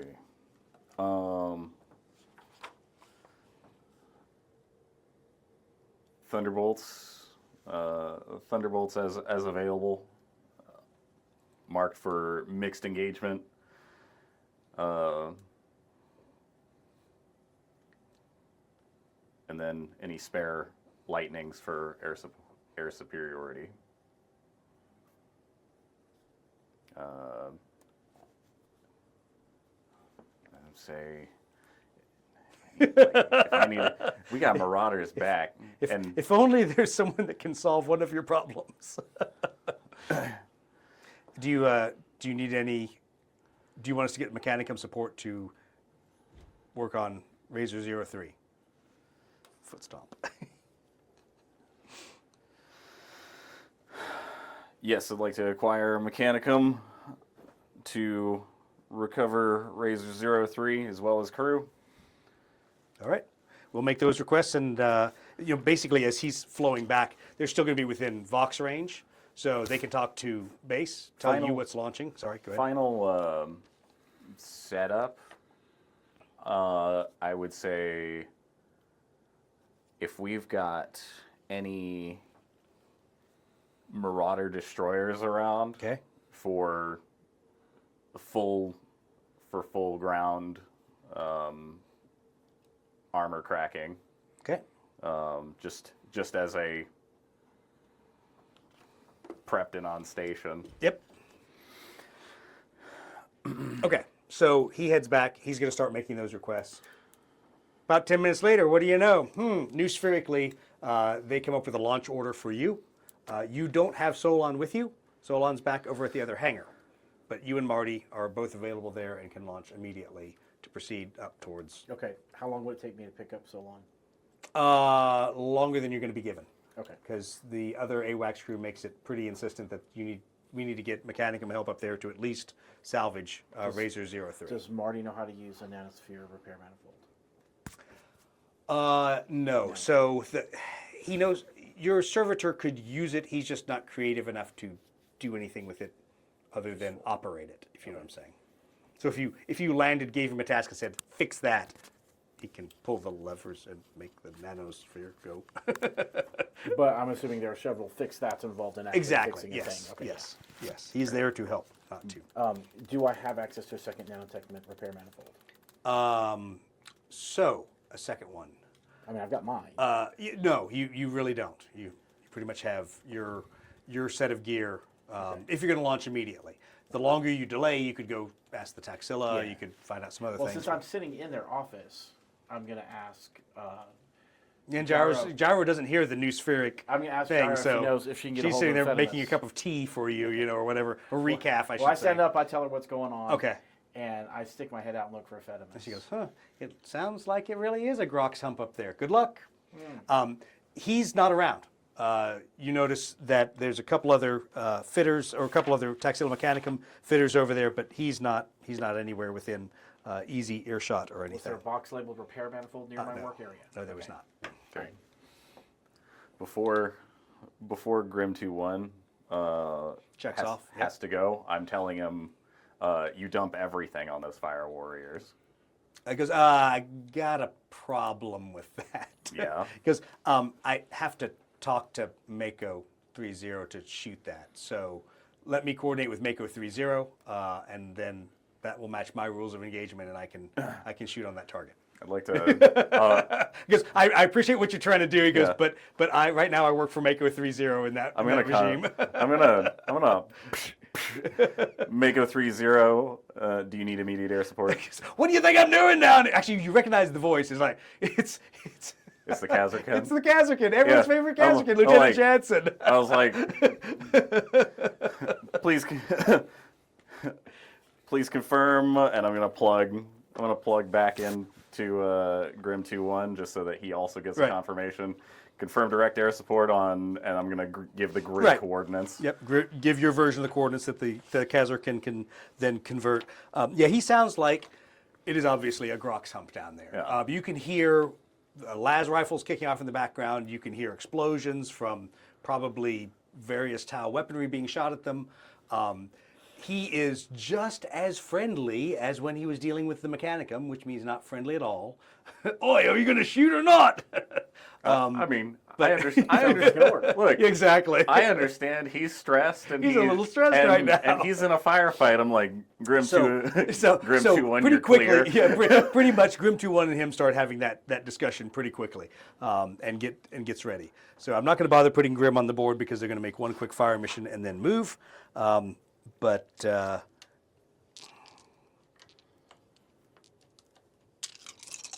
used to scatter die for that? yeah, exactly. Oh, well, I used all my good rolls for the evening. Okay. Oh, jeez. All right. Okay, yep. He's too close for lasers. So basically, you see this hail of medium and small caliber ordnance go down in that area on top of where the Tau location is. Doing several hits, as you can. Yeah, I mean, You can see Tau flying. When you really can't pick them out down there, obviously, because of your altitude, but you can tell that some damage has been done. And then he checks off station. yeah. I'm contacting Mako 2-1 as the next round, as they said they were on deck, ready to come up. Okay, so you're trying to find Mako 2-1 on the frequencies. You do find Mako 2-1. Mako 2-1 seems a lot calmer. You don't hear any shooting going on in the background. But Mako 2-1 also sounds very much out of breath and doesn't really have a whole lot of time to talk to you. What do you ask Mako 2-1?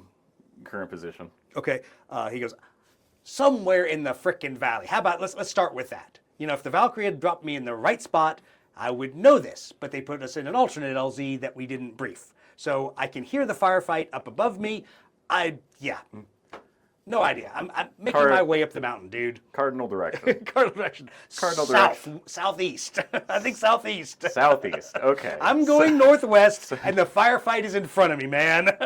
Okay. All right. So you realize, talking to Mako 2-1, that he did get dropped off, not on the mountaintop, which is probably good for the survival of his team, but that they are definitely hoofing it to try to get to where Mako 3-0 is.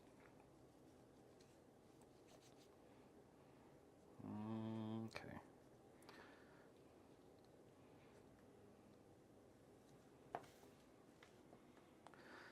Okay.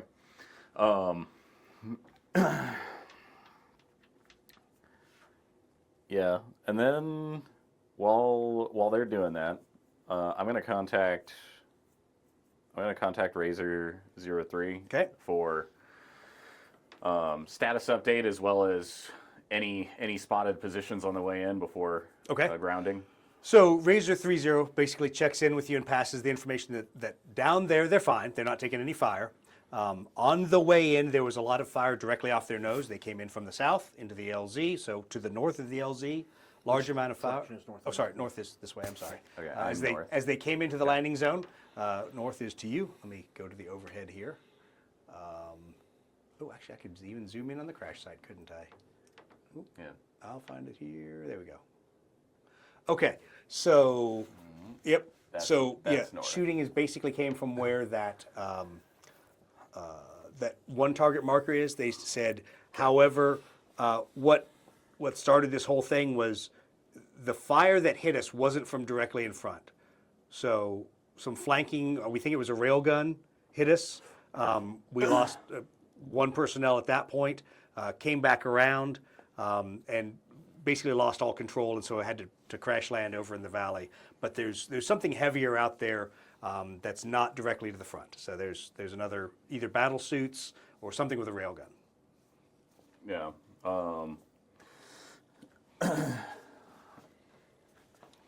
I'm going. What were they kitted for?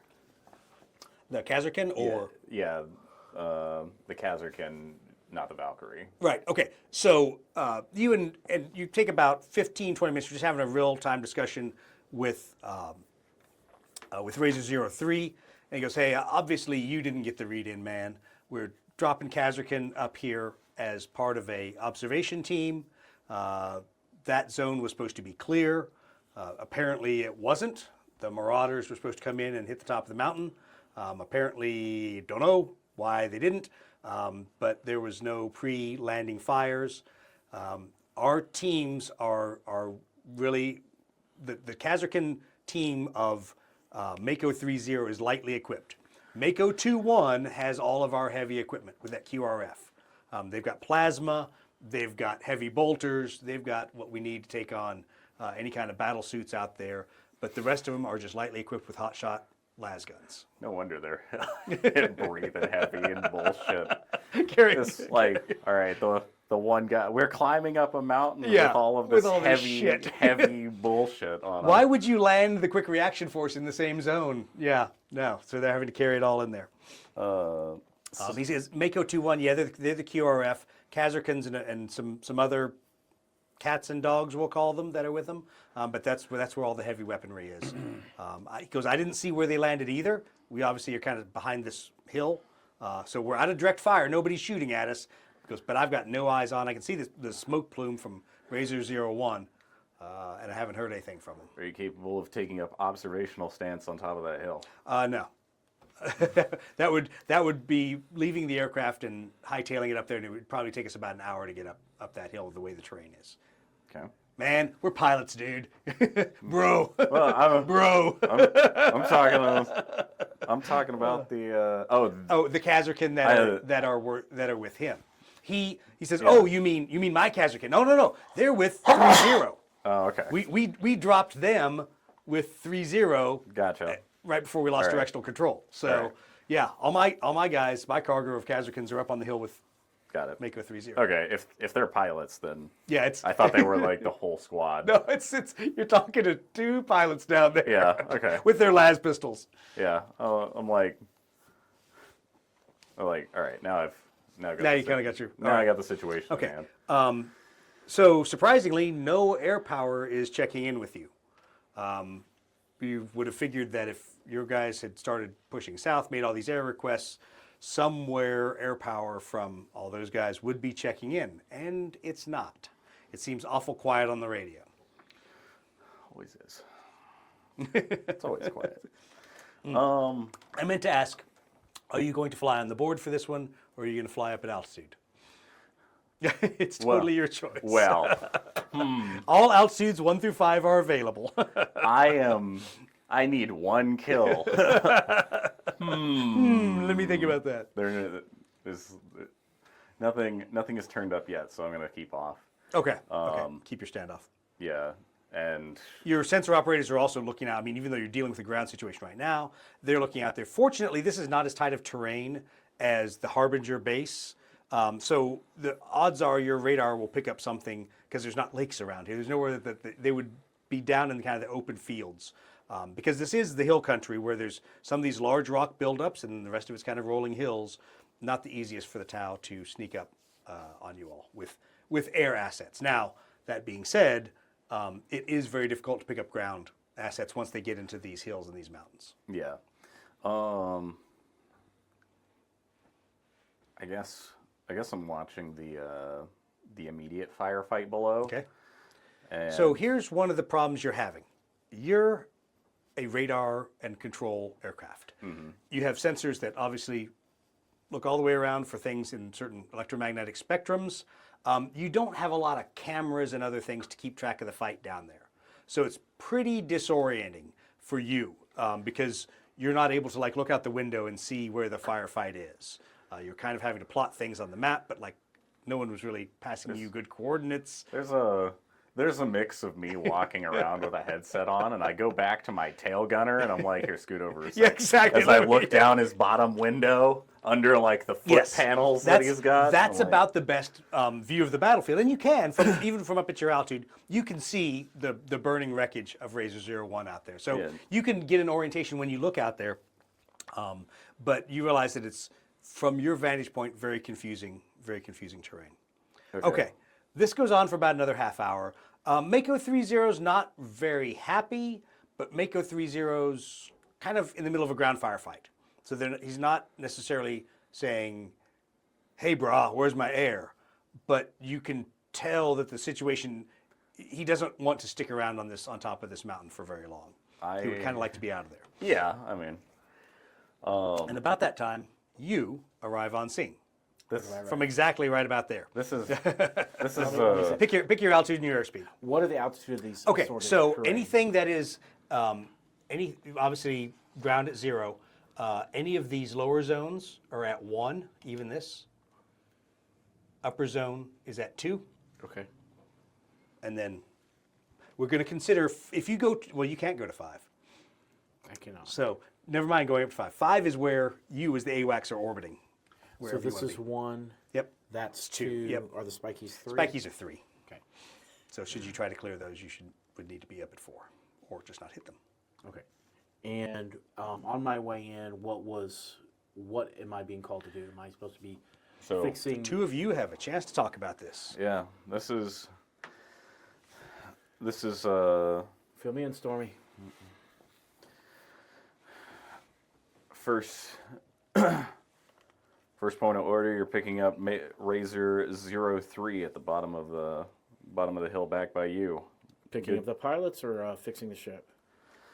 I'll leave that to your immediate discretion. If there's nobody shooting at you, then if you can fix the ship a little bit, at least to get it airworthy and get it home, perfect. If not, pilots and go. All right. I'm on my way. Okay, so first turn. That's going to affect how I Yeah, come in. yeah.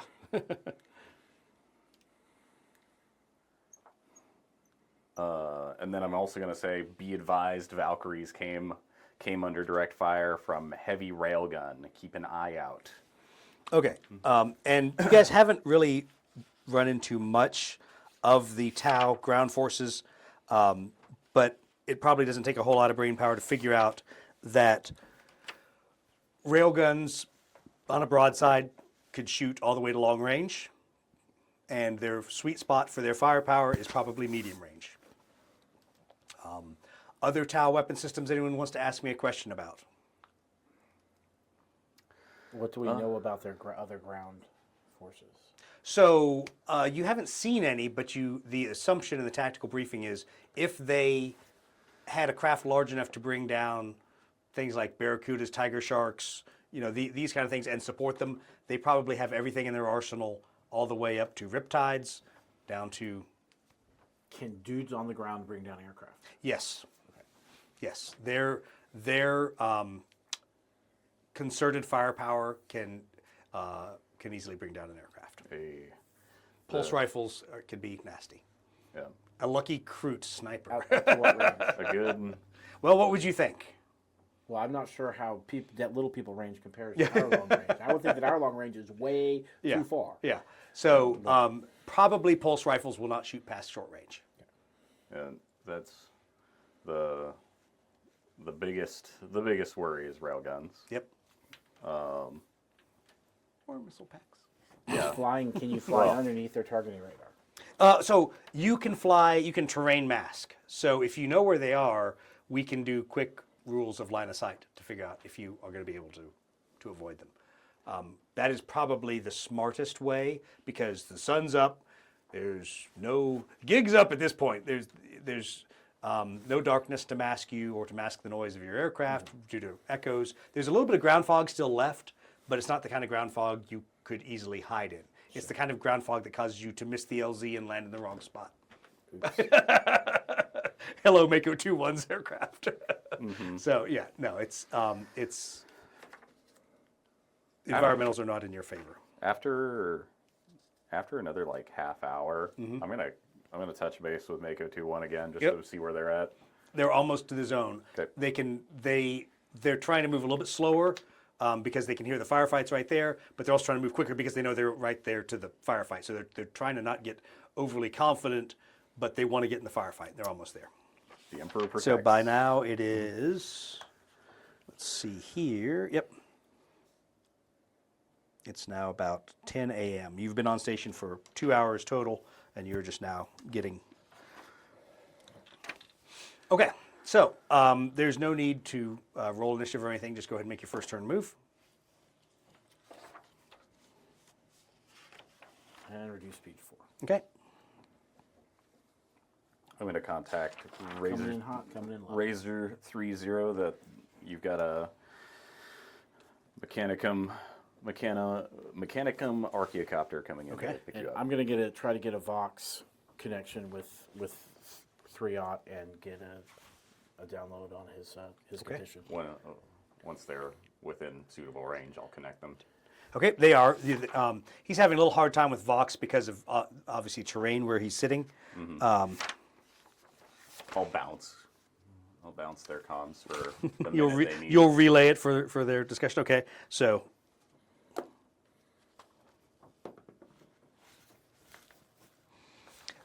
go ahead.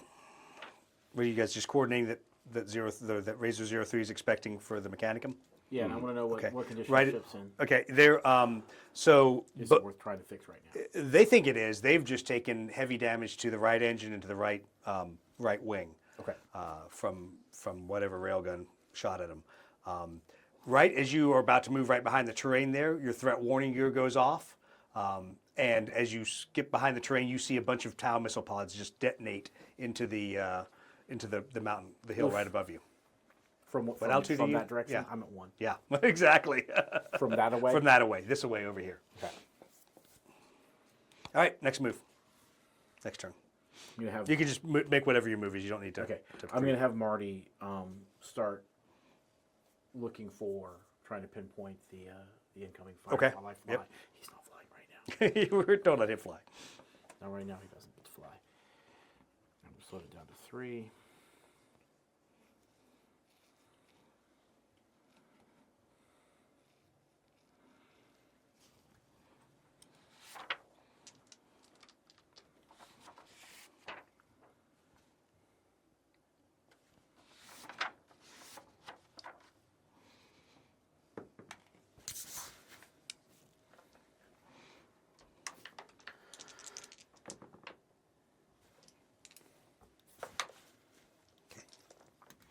So as you come back around the terrain to the ground, just to the right of you, you see a ton of missiles impact right there, more Tau missiles. Okay. And in fact, you feel the impact of a railgun on your airframe.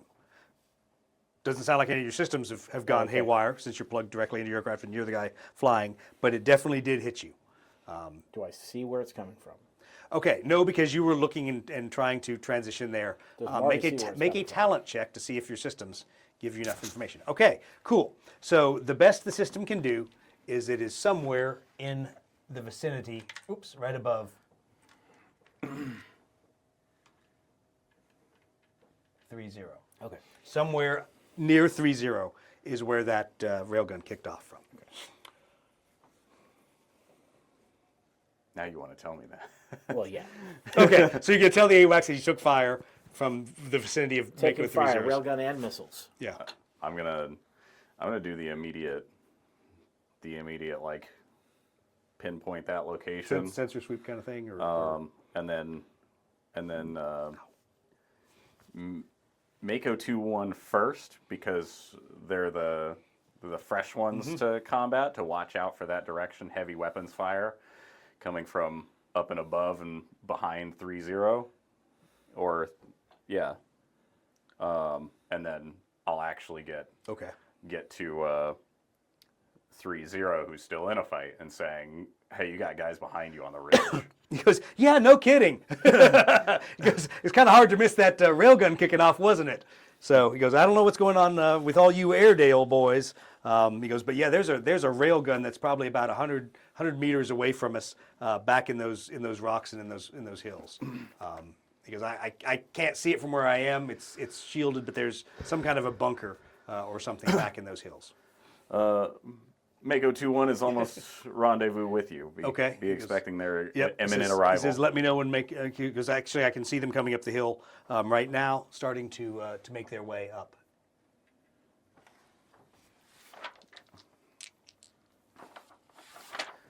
Yeah. So.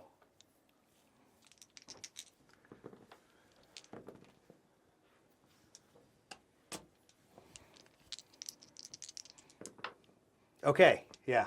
So Mako 2-1's about to link up with 3-0, and then they get pinned down by pulse rifle fire out of about the same location as those guys. So now 2-1 starts getting on the radio, squawking about, hey, by the way, does everyone know there's Tau about 50 meters in front of me in a bunch of rocks back there in a bunker? So. I just told them that. Well, remember, Mako 2-1 was coming up the hill. Right. So Mako 2-1 it's like, yeah, they're up there, and then they crest the hill, and they get shot at. Oh, that! I mean, they couldn't see what you were talking about. So, like those guys up there. So now they are pinned down at that location. All right, make your next move. Okay, you are behind cover at that point, so he cannot shoot you. He does not have line of sight to you. At this point, I'm giving Marty landing instructions. Okay. So that I can grab the nanotech repair manifold and be ready to jump out. Okay. And go do the thing. Okay. Make your next move. And then obviously landing. Okay. So you land back behind the cover there. It's obviously well protected from where at least that one railgun was shooting at you. You get met immediately by the captain from that aircraft, who comes over. You guys are he shows you where the big damage is. Be like, yeah, really big holes there, really big holes there. Go ahead and make a talent check. Oh, nice. Okay. So it's very obvious that they've taken catastrophic damage to the right engine. Will it be easy to repair? No, but you can make it probably so that it has enough hydraulic power spinning the core of the engine so that it can power the aircraft systems. The biggest problem is going to be damaging the right wing, because that's in fact why they really crashed. Okay. That the right wing, the control surfaces are pretty messed up. They probably could have been better pilots and not made such a hard landing, but their control surfaces are where the critical failure is on this aircraft, and that's what you've got to fix, is those control surfaces. And I'm just trying to get it enough for them to limp home, not to Exactly. So once again, they've still got one good engine. The other engine, like I said, they can cross bleed, so they can power both sets of hydraulics. They just need their controls on that side fixed, and they should be able to limp home. The question you start thinking of immediately is, okay, they have their door gunners, and they have a little bit of weaponry still on there, but they don't really have a whole lot of way to defend themselves as they limp this aircraft home. So anyway, so you're now going to start working on that. So for about the next 30 minutes, as Mako 2-1 is pinned down, it sounds like the firefight with Mako 3-0 is going worse. So Mako 3-0 has several casualties at this point. And Mako 3-0's team lead, Lieutenant Janssen, who, as we know, is a very forgiving individual, proceeds to get on the radio and start demanding where's their evacuation for their casualties. Hey, great question. That's a great question. I have no idea. How far along are we in the repair over here? It's going to take you a while. So you're not. So at I a relayed point. that back to Storm. Okay. And Yeah, you think that let me know if I need to switch. If I need control- to go provide support or something. control-wise, you probably would take you about another 20 to 30 minutes of work to make the aircraft just limpable, much less in really flyable conditions. You could spend 2 hours down there testing the aircraft, making sure the machine spirits are all working together. But yeah, Is it at a point where I can leave Marty to do the Not rest? yet. Okay. Okay. Let's see. So Where's for Solan when I first need it? question. where's all your air support? Hey, base. Where? So you're using long-range Vox at this point, Yeah. to go back. What's And going on? And they say, hey, we've I understand that. We've got some air power coming your way, but but we don't have any of the things you've requested, in the sense of we don't have Marauders. They've been pulled off to a higher priority tasking. Okay. So they're doing strikes somewhere else. We don't have any lightning fighters, but we've got thunderbolts headed your way. It's on the list. It's fine. It's on the list. I'm gonna have Marty turn this opter around. But they're like, we have no vulture gunships. The vulture gunships are all on a separate mission, and no more fancy grim 2-1 soft guys. That's an AC-130 in case you couldn't figure it out. It's the 40K version of an AC-130. Right. In terms of whatever you could have hit me up with, that was a Thunderhawk. Yeah, exactly. It's Like, a Thunderhawk with weapons shooting out the side.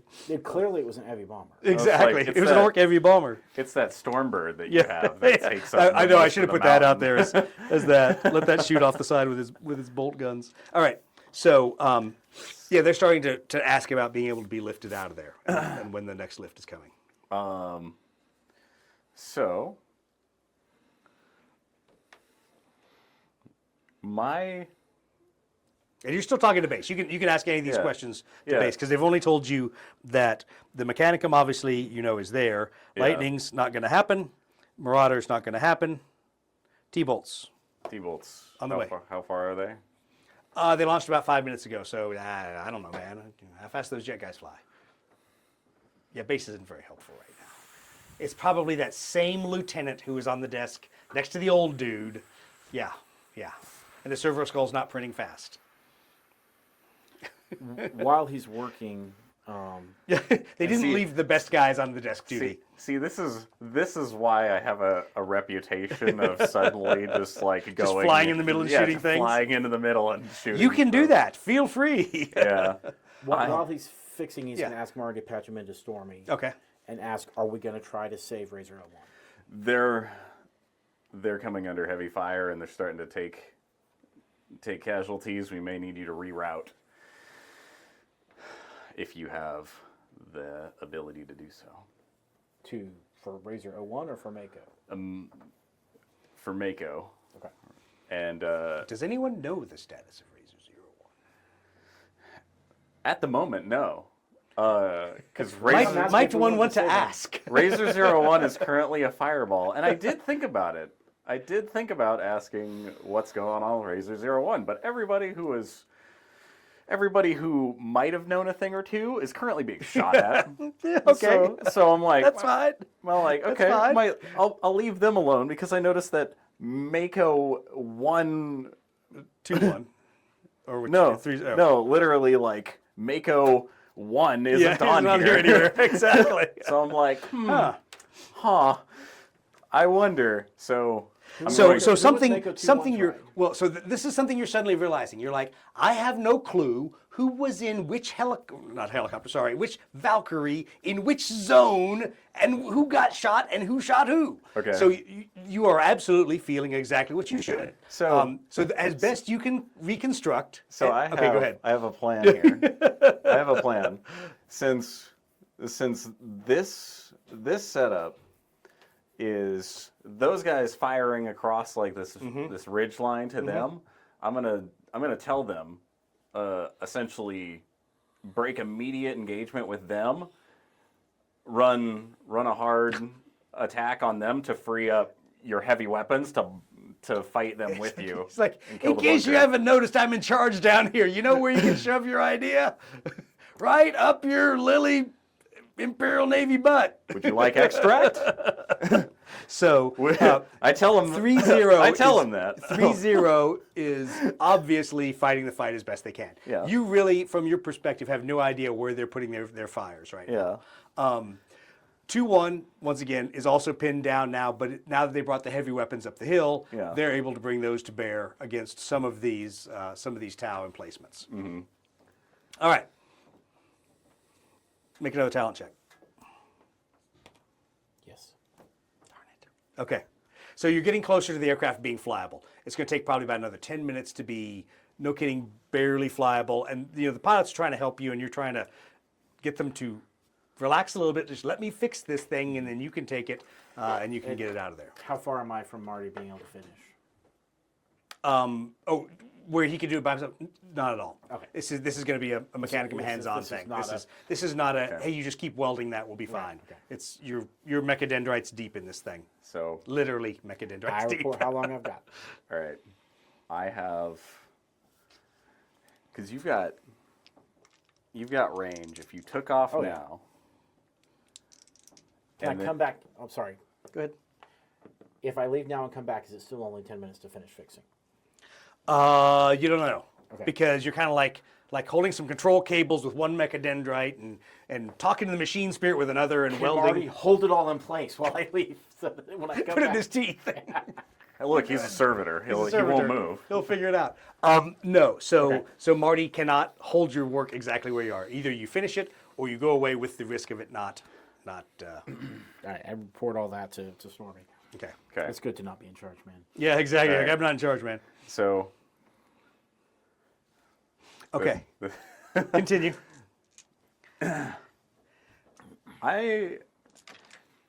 Is there anything you'd like to ask Base at this point? Have less cannons, we'll travel. I mean, hey, where are the Thunderbolts at? They should be there right about now. They're not there yet. Yeah, I'm like, so they're not here. And I try, what was their call sign? Oh, their call sign. Oh, yeah. Well, you hear paper rustling in the background.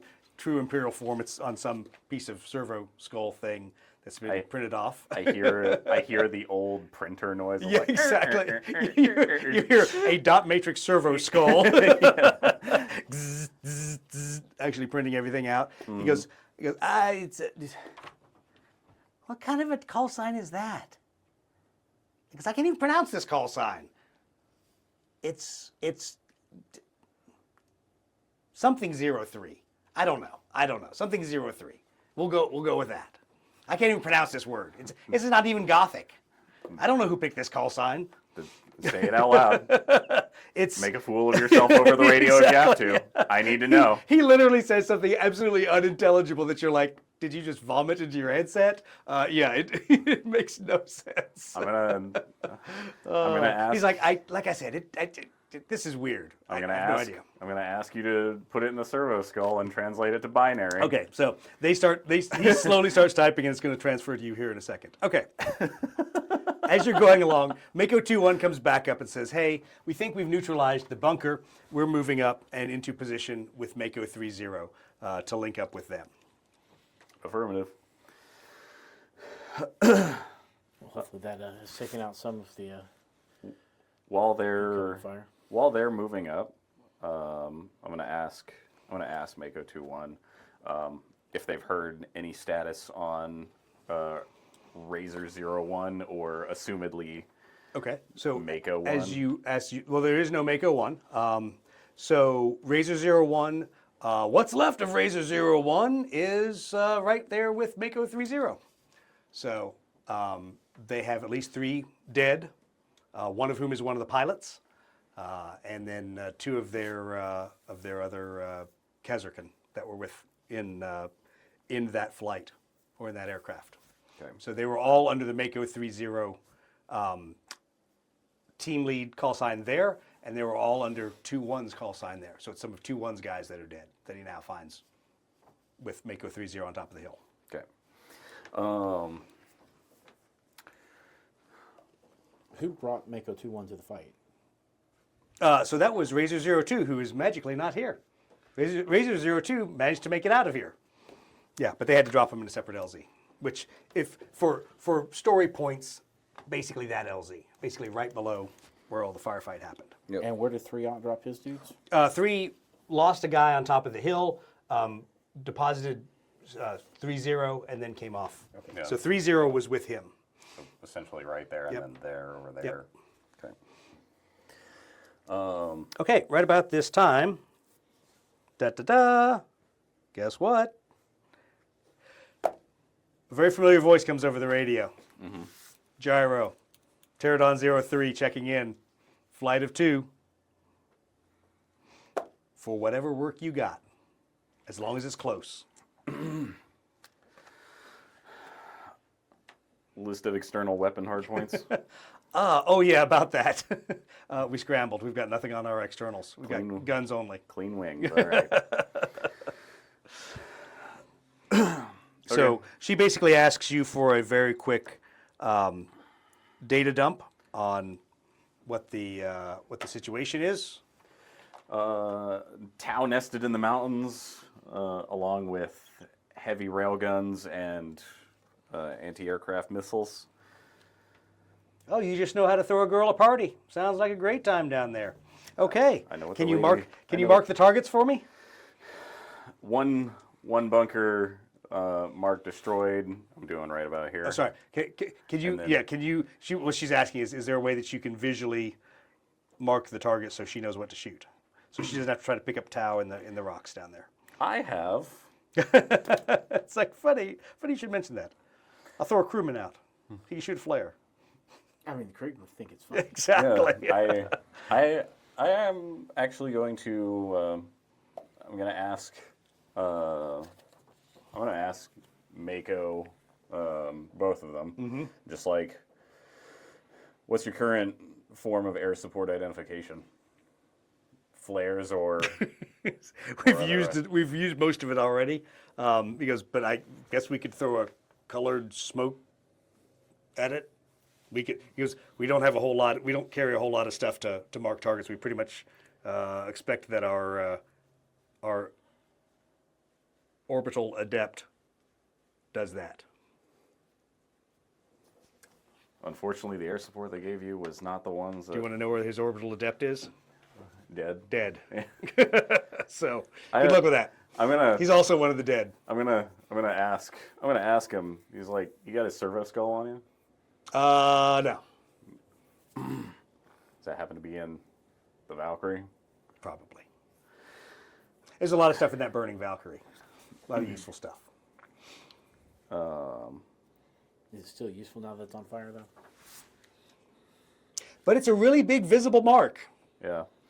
At the moment, yeah, I'm tuning back to them. It's like at the moment, the only form of identification I can give you is either colored smoke or a directional marker from a burning Valkyrie, marked Razor, Razor 01. And about that time. 1, 2, 3, 4, 6.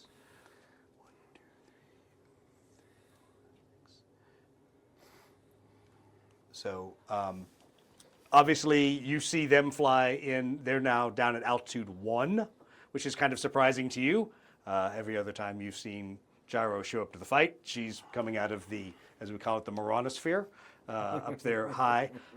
You are back in your gunner's seat, talking on the headset, pushing him out of the way. Yeah, and you see these two Pterodon fighters ingressing super low to the north side of the mountain.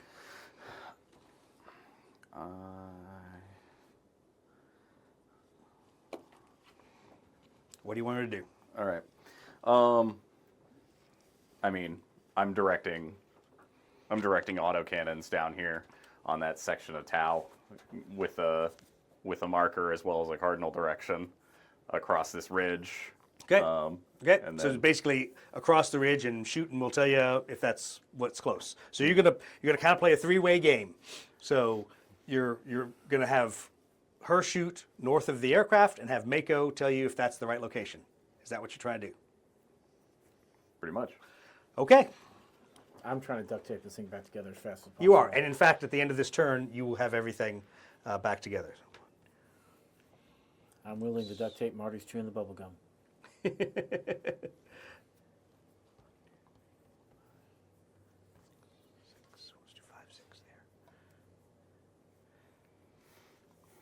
Okay, so they've come around down low. They now realize that they are entirely too low for where they see the the burning aircraft. So they realize that they're not going to be able to make the attack that they wanted to make. I'm gonna have them just like they're gonna go that way and then just Climb flip, up and come flip right back back. around and Okay, essentially just pose. describe that as describe that if you were looking at those airplanes, what you would tell them to do. What's the flip back maneuver's name? I forget. Live. Well, yeah, it would be. It's an Immelman to come back like Yeah, that. But yeah, I was basically like- tell them to do an Immelman. Yeah, just back to Okay, so Immelman, back up got to. I think the 5 Alf. is called a wing over, but maybe that's the 4. Well, in terms of actual flight. Yeah. Over, Although, I mean, that was on Terra millions of years, or 40,000 years ago. But right. 38,000 years ago. all right. So what they opt to do is to turn out and away and climb up because she's like, yeah, I've got a rock wall right in front of me. So that'll also take them up to 3. They're at 3. Yeah, 1,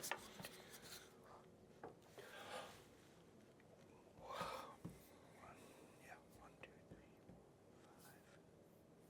5. Okay, he'll just have to slow to 5, which will then slow him to 4, which is fine. But he's pointed that way. Actually, that's gyro, and our wingman's there. Okay. So you're basically going to direct them now to make a hooking left turn and then roll in the strafe. Okay, so the LZs are at 2, they're at 3, so it'll be 1 above so that they're at least at the right altitude. She can do 6. That would then be a 2 to do, so it'd be a 1, 2, 3, 4, 5, 6, and that would line her up on there.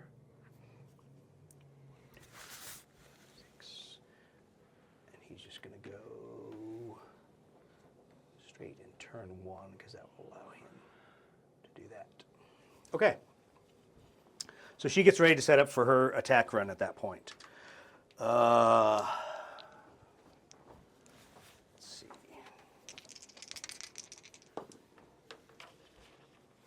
Okay.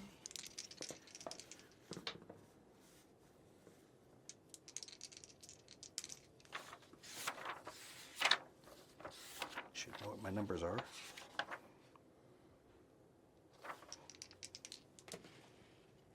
Ouch. Okay, so you see heavy railgun fire come up right as she starts to make her attack run, both of them impacting her aircraft. From even where you are, you can see the visual signature of the railgun rounds going up, shooting at her as she's basically coming right down the valley. Any idea whence they came? For you really can't see it because there's a lot of terrain, There is. but you can see rounds arcing up and impacting her aircraft, which causes her to break off her attack at that point. So she then takes her move. 1, 2, 3, 4, 5, 6. Actually, no, it doesn't. She is going to use. Oh, that only allows her to re-roll a shot. It has to be her wingman. Oh. Okay, that's fine. So she's going to, in that case, 1, 2, 3, she's going to 6.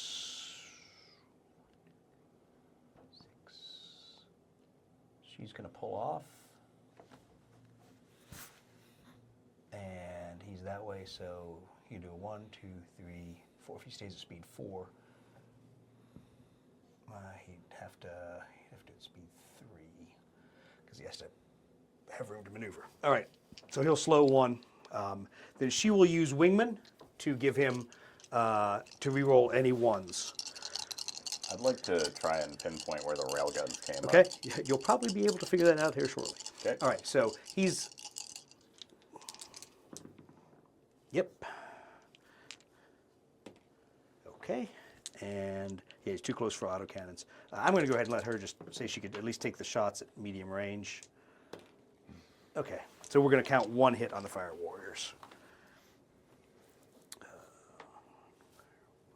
Okay, but you also see at the same time, and this is where you get a ooh, ouch! You get a really good view of that. Yeah, so he takes another hit as he's basically turning down this valley, and it allows you to pinpoint there is another railgun battle suit up in those rocks. And there's another one that's firing from somewhere else that you really couldn't pinpoint. Can I try and talent check that to follow a trail of heavy railgun fire? That seems like a high energy output. That Yeah, would so make it- exactly. You can have your sensor adept basically look at all that stuff. Yep. Okay, cool. Right up there. Okay. So as you're going through that. They're pulling off target. They're basically going to drop back in terrain mask and kind of get out of the way there. Your sensor adept comes up and says, okay, from what I can identify, there's no less than 6 battle suits down there. And he goes, I can't recognize all their signatures, but they're definitely broadside battle suits. So they're not stealth suits. They're nothing larger than a broadside, but it's probably a mix of railguns and missiles that are down there. Okay. You are finished. Huzzah. I'm going to tell them to stay low, get home. Okay, so they can start turning up the aircraft and everything and getting And theirs I'm gonna ready. go run towards my aircraft, which Marty should have Yep. warm If and ready. they Make a fury check. said, Fury. Oh, wow. I What do made you it. know? You made Oh. it. Yeah, so you bust your butt and get over there and start getting ready to launch out of there. Because you passed your fury check, you can actually move this turn after he says what he was going to. well, so I have that moment where I'm looking at the battle space data show up. They sent in. They said they were going to hit this with Marauder bombers, and then Mako says they didn't. And then it's like they sent a spec ops recon team in a place where they decided essentially they were going to bomb sweep first and then the recon. And what happened? And what happened? Shocking. So while you're having this discussion, you hear Gyro and her wingman talking on their inner flight frequency. Gyro's aircraft still seems fairly stable, even though she's taken 2 hits. She seems confident they can come in and make one more gun run. But her concern is that there's at least 2 railguns out there that she said, I can shoot railguns or I can shoot the fire warriors down there. I can't do both.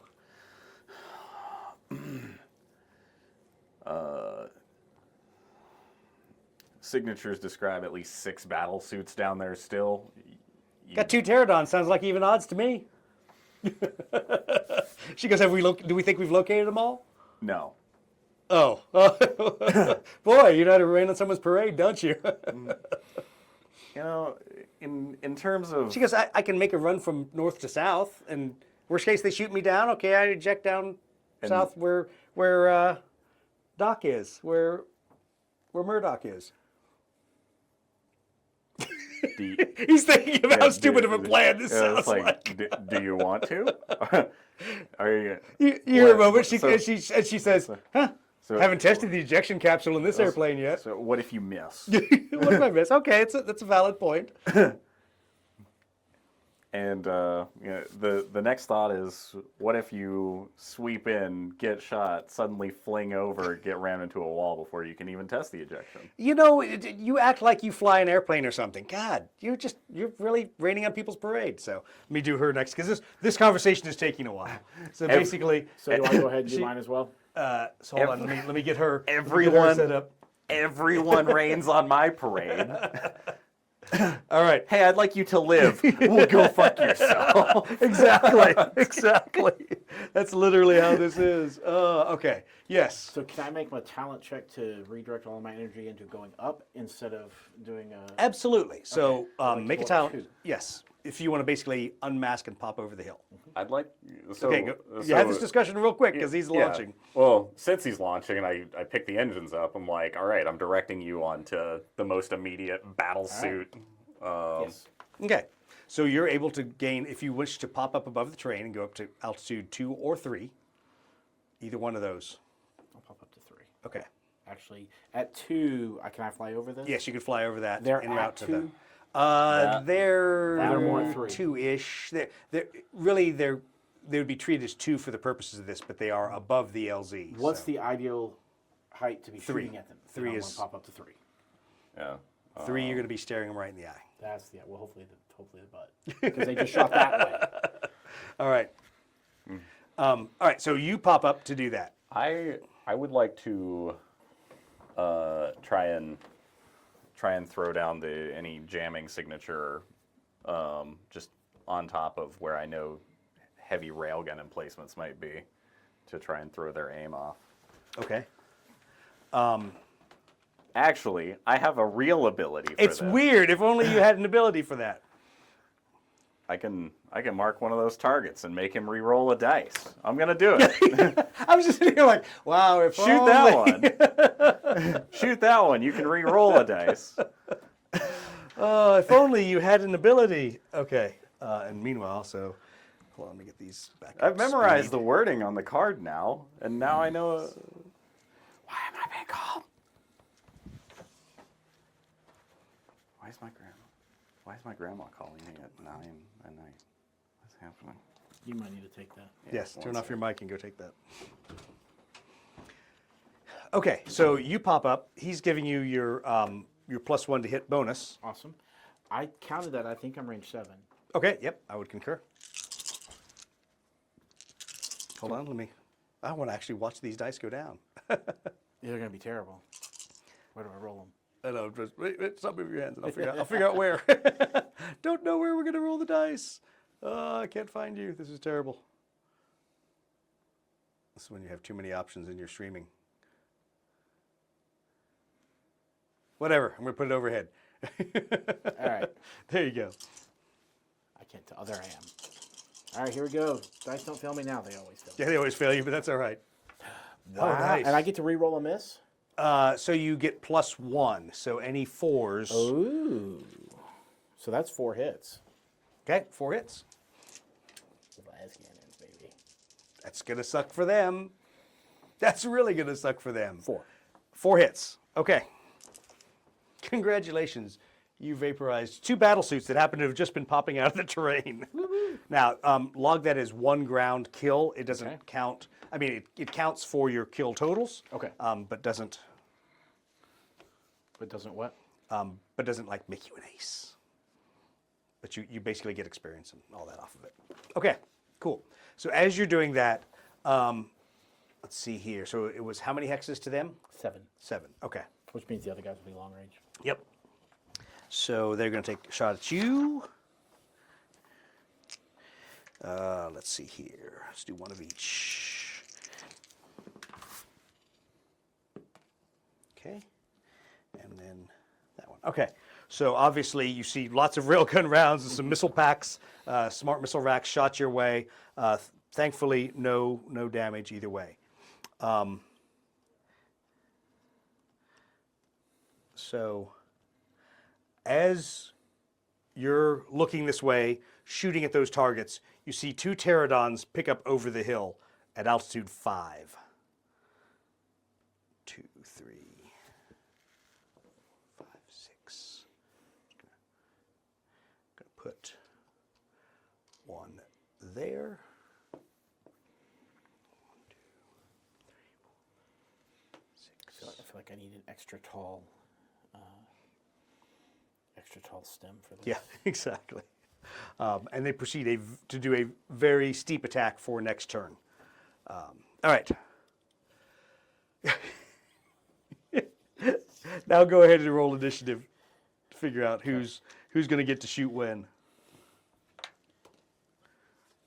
Oh, jeez, I've actually got a character this time. I got to use my stupid numbers. Okay. Then, so. 8. All right, what was your initiative? 9. Since he's on the phone, you mind if I grab a beverage real quick? Absolutely, go right. I am. We're going to take a quick pause while we're all doing this. And I'm going to actually eat some pizza. Eat your cold pizza? Yeah, exactly. And we got to finish this up quick. We got 30 minutes. Yeah, we got time. All right, so I'm going to, let's see, transition and bring it back down here. Okay. Okay. So, yeah, I know we need a dice action cam. You're right. You're absolutely right, Rhonda. All right. So, for the people I noticed, we've been shuffling back and forth between screens here. I will show the laydown with the center zoom here. Let me just move the cameras a little bit. Okay. So you can see we now have 2 pterodons popping up over the hill. You should be able to see on the feed we've got Mako 20 and 30, the burning wreck of Razor 01, they already a last fire call? warrior team there, and a there you battle are. suit No worries. group No worries. right there. Actually, if I could pretty get much a right Coke in the Zero with just a little bit of guns ice, that'd of, be lovely. the Pterodon from flight. back. So for those who don't remember, the Pterodon aircraft is a Bactrian aircraft. It's basically the same as a Thunderbolt with the addition of rocket boosters. So yeah, you know, it's it's probably my mic as well. So let me see if I can get if my mic's any better.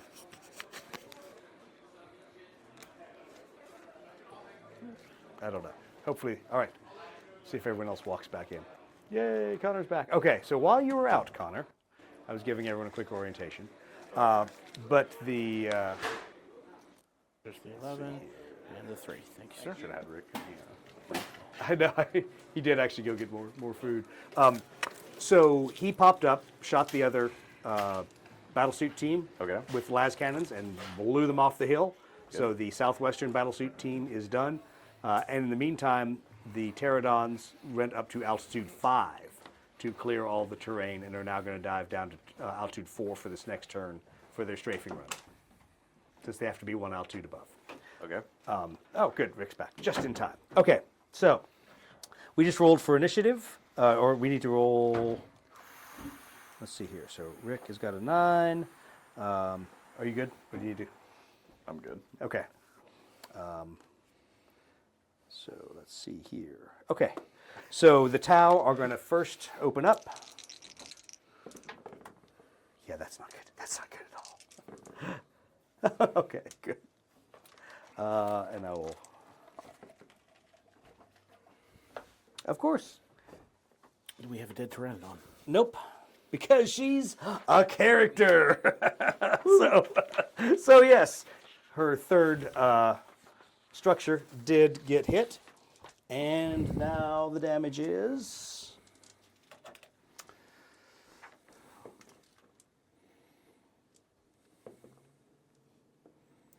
Okay. She, it's good that she decided to dive because now she's -1 altitude and -1 speed. So, but yeah, you see more railgun fire go up from that position, impacting inconveniently on Gyro's aircraft. Okay. Any other railguns, or was that it? That's the only one. That's the only location. You see multiple railgun shots from that area, Okay. but that's the only railgun shot. So, yes, it's going to be one of those nights. Ah, well, that was good. Of course, it's a 1 on the last cannons. So she obviously they were both at medium range when they started their strafing run. Well, at least her wingman did better. Okay, he gets 1 hit in there, and las cannons, he gets 1. Okay, so 2 hits. Half a battlesuit dead. Well, half a battlesuit team. Okay, you see impacts there, and obviously the fire has slackened significantly, but now there is smoke pouring off of her aircraft. So let me finish that turn's move, which would be taking her basically to right there, and then 6 to there. They're now both at altitude 4. As she clears, they both clear the terrain, and she is definitely done. Okay. You can hear she's a little stressed, but trying to be very professional. But yeah, I think it's. I think we're gonna RTB now. Confirmed. I think we hit something down there. I appreciate your support. You can hear Mako comes up on the radio, and you can hear cheering in the background because that was obviously just right up the hill. They could see all the impacts and everything, and so he's relaying to you good hits. He saw at least 2 battle suits killed up there, but he said there's still movement up there, and the fire warrior team is still out there. But Okay. all the fire slackened greatly. All right. Stay safe, Gyro. We've got it from here. Yeah, whatever. Shut up and fix my airplane, Mechanicum. What if they let me? I'm going to remember You that and, you and request. any other good ideas you've got as I'm flying, limping this thing home. I'll remember that request when we get back to base. You and any other good ideas. I'm telling the Fedimus you said I could. Yeah, exactly. I Keep your stinking Mars mechadendrites off our gear. Oh, you said to fix it. Too late now. Can't Exactly. take- Too late no, now. No Can't- take backs. No take backs. Exactly. I'm while you're having the ace combat style conversation. Exactly. I'm having Which apparently everyone has in all the books, by the way. Which Yeah, no, cracks me up. I laugh at everybody- people are in the middle of a dogfight and they have 14 lines of dialogue. Well, Like, yeah, that's not how it works. But That's okay. That's the ace combat dialogue spiel. I have to talk to you about my ideology and why we're fighting. And why we're fighting in the middle of this. in All the right. middle of this duel. I'm gonna mark that as I'm just gonna have those coordinates sent over straight to you through tech binaric, and say, shoot that All right. on your next available turn. Shall I go rescue our Okay, buddy so- Janssen? You're still up at elevation. Yeah, I'm at 3. So, right, And so- I've got an order. So, yep. So we're gonna basically roll for initiative, and then you're gonna shoot on that location, right? Is Well, I'm that's going to what roll you're- forward one first. Right? I rolled Okay, a 9. that's for my fine. So initiative. you got a 9 for initiative. Your initiative doesn't matter. Gyro doesn't matter either because she's now terrain masked. Oh no, she what? From 1, this 2, thing. 3, I 4, thought it 5, was 6. that guy. Yeah, he's terrain masked. Gyro's not. 1, 2, 3. From this I guy? feel like I Yeah, missed a from that turn in guy. there somewhere. Because she's up at altitude 4, so she's basically level with him. 1, 2, 3, 4, 5, 6, 7. He's out of range. That's greater than 10. It's close. It's close. And I should have used her ability so he could have re-rolled ones again. Anyway.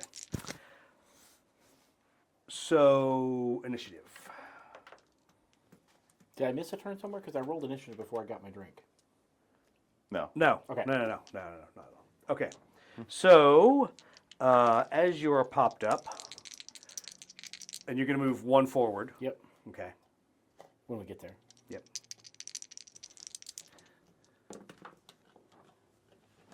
Apparently their battlesuit gunners are not very good. Yes, no, they're not. So a large hail of fire from that location comes your way, but definitely not anything impacting your aircraft. Go ahead, you had a question or observation. No, I use the same helpful ability to let you reroll. Yep. So make your attack now, re-rolling. Re-rolling or is it Oh, not plus re-rolling. one? Sorry, it's +1, right? No, Or is it it's re-rolling once. It's re-rolling. Oh, we screwed that up. Re-rolling. Or is it re-rolling 1 die? Or Re-rolling I should ones know or it. re-rolling 1 die? I gave you the It ability. doesn't to matter do 'cause it. One I got a die. 1. It's Yeah. one Yeah, so- die, but Okay. Didn't help, but hey, at least you got 2 hits. It's las cannons. What could possibly? 1 damage. Okay. Cool. All right. So even though everything's starting to look good here, you hear Mako 3-0 come up because he sees you come up out of the terrain.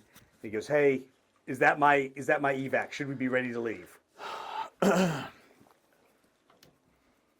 he's got an uncomfortable about 5-second pause before I say yes, that's your evac. And then I'm gonna tell you Hey, you're picking up Kazakh. Is that damn Colgate picking me up again? Do you want to leave or do you want to? Maybe, maybe not. Yes, no, right now. Depends. Do I risk it with the fire warriors or do I risk crashing into the side of a mountain with that guy? I saw him hit the side of a bunker. He was so bad. Anyway, so the intent is for him to go pick up those dudes. Yes. Okay, That was certainly my plan. got it. In Okay, the absence of other orders.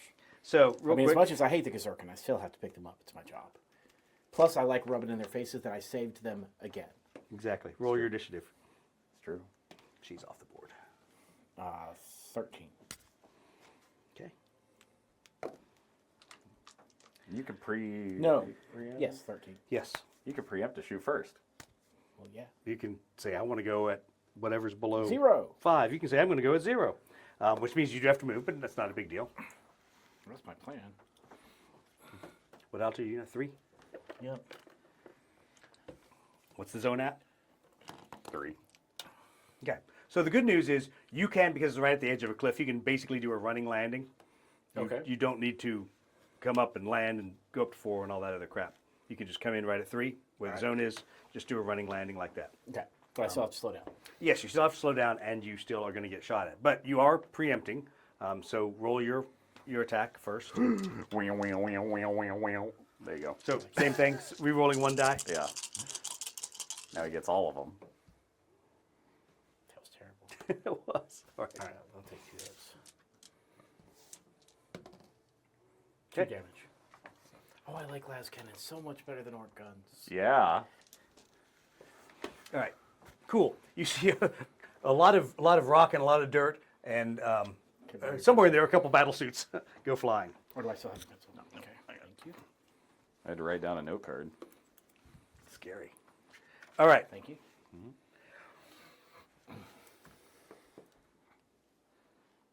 All right. So we've taken out that other team.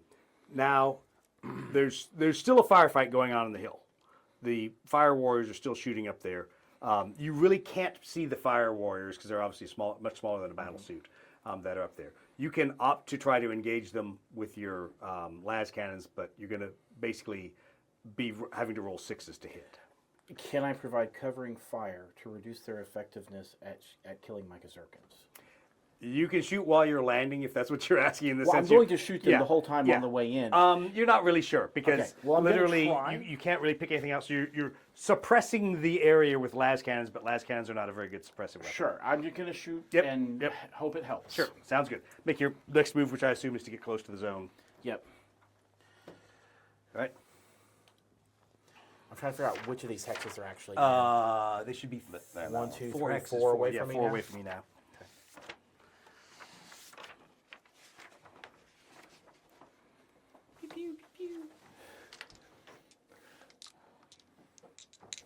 And I think this will be the last time I can actually do anything with the las cannons. Correct. Before I'm too close. Correct. Yeah. So hold on, let me switch to you. Yes, there we go. All right, here we go. Find a las cannon volley before I'm too close for them to be effective. And that was pitiful. I can't even Good. see what that die is. That was all missed. Well, I get to reroll. Reroll one. Go ahead. Yay!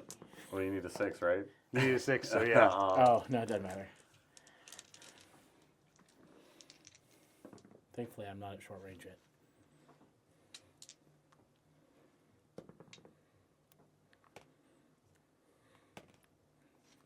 Okay, so basically the first thing you hear is Mako 30 saying, "Holy throne," over the radio, and then more pulse rifle fire than you've ever seen, because you've never fought the Tau anyway, comes from pretty much the locations you just shot the Tau battle suits from, as well as the guys in front, doing 1 damage to your aircraft. Okay.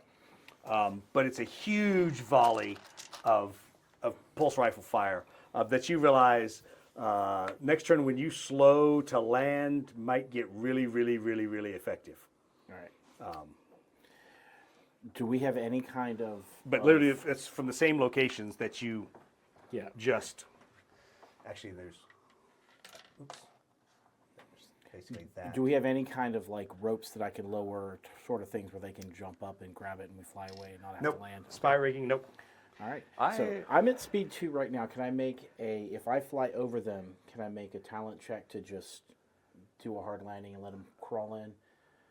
So basically fly over there and then immediately drop to speed 0. Yes, And you land. could do that if you wanted to.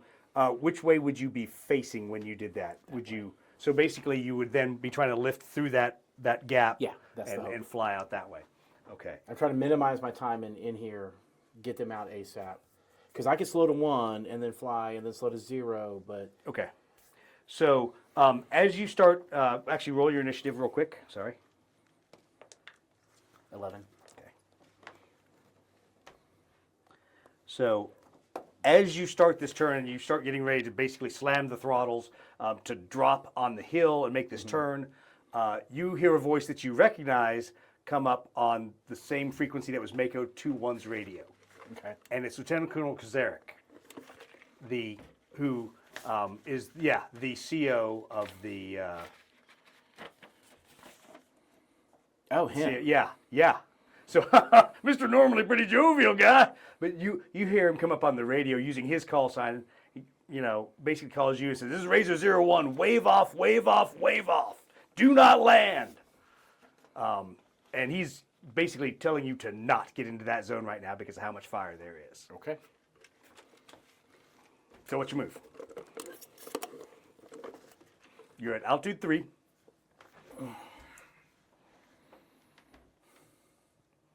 Speed 2, altitude 3. I'm going to drop to speed 1. Okay. I am going to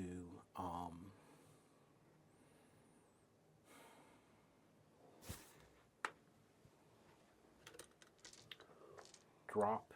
I'm going to try to drop 2 altitude instead of 1. Okay. And basically drop back behind the train you're on, or?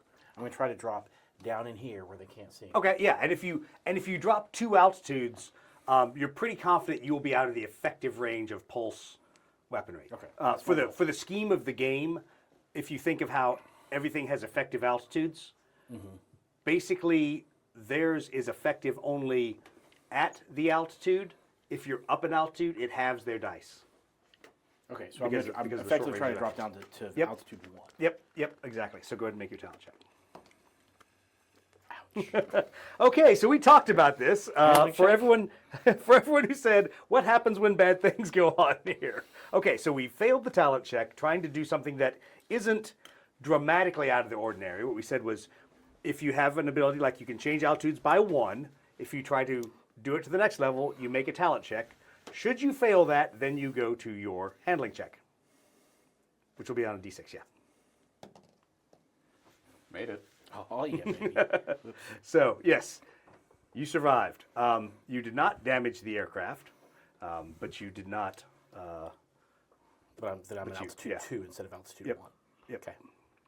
But the nice thing is you're basically effectively out of their small arms range. Right. and I'm also terrain hoping to mass. put this piece of rock Yep, between me yep, and them. exactly. The only guys that might be able is that one that's directly above you. But you basically, because they're elevated, because remember we said they're kind of 3.5, almost 4. They're effectively out of small arms range. So there's a lot of ineffective pulse rifle fire coming down your way. So Lieutenant Colonel Zarek gets back on the radio and goes, "Hey, there's no way you're getting in to get an evac right now. Not in this kind of condition. We need a lot more firepower. We need gunships. We need vultures to come in, hose down these fire warriors. You know, I know these boys want to get out of here, but man, I can't lose any more aircraft up here today." If he's the one, is he on the ground? Yeah. So you're kind of putting this all together. That Razor 01 was flown by the boss, by the battalion commander, Lieutenant Colonel Zarek, who's the lead pilot. Remember, he has a dual commission, so he's an Imperial Navy pilot, but a Kazurkan battalion commander because it's an air mobile battalion. So he says basically that, basically in a sense, for that kind of an operation, if it were his troops, it would be his rules. Remember, these are Kazurkans. They're actually from a sub-unit inside the regiment, so they're not his troops. So you can kind of hear in the background there's an argument between Mako and him as to what's going on. And Mako is kind of yelling at him as he's talking to you about, why are you telling him to wave off? Why are you telling him to not get into the zone?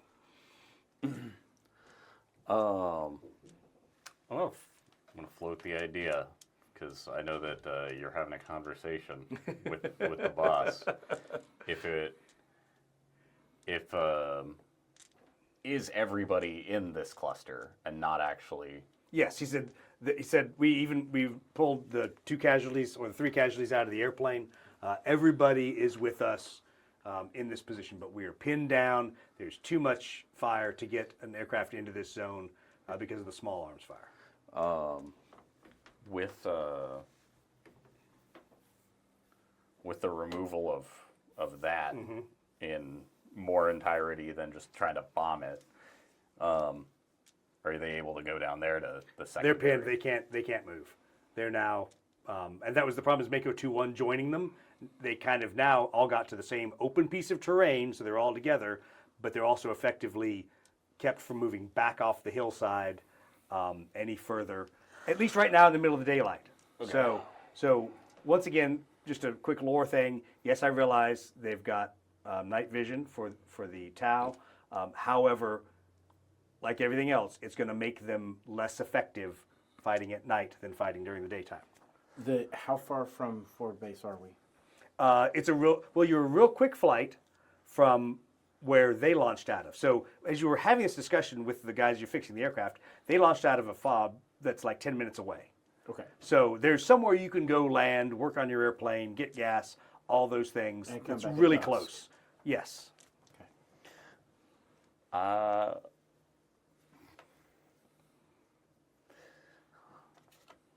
So we'll have a follow-up question, and this one's more for The game master, then for the- yeah, one it's for you. The follow-up will be the question for him. Is he capable of, since he's on a cliffside, essentially just Jumping off the backside, rappelling. or, Him. Or him just doing one of these pop up right there, everybody pile in, and then just drop immediately and down and out? Oh, you could try that, but you have to think that there's. So the other question is, has anyone been doing the math? How many loads of Kazurkan There's you more think we have? Kazurkans than I have room for. Yeah. That's I was anticipating having to make a talent check to even take off. so let's have this real quick discussion as you guys, I mean, literally the firefight goes on for a little bit as you guys are having this discussion. He doesn't think, because he was right there, there's a lot of Kazurkan in that zone, a lot Okay. more than he thinks would even be a talent check. I mean, this would be like dudes on top of each other, All right, that not a tactical infill or exfil. And more importantly, for him to pop up and do that, he is going to be exposed to that small arms. So, Now, the three Valkyries drop makes exactly. plenty of sense. So as you're also having this conversation, blink, blink, blink, the little flashing light from base calling on one of the other frequencies. So do you take the call?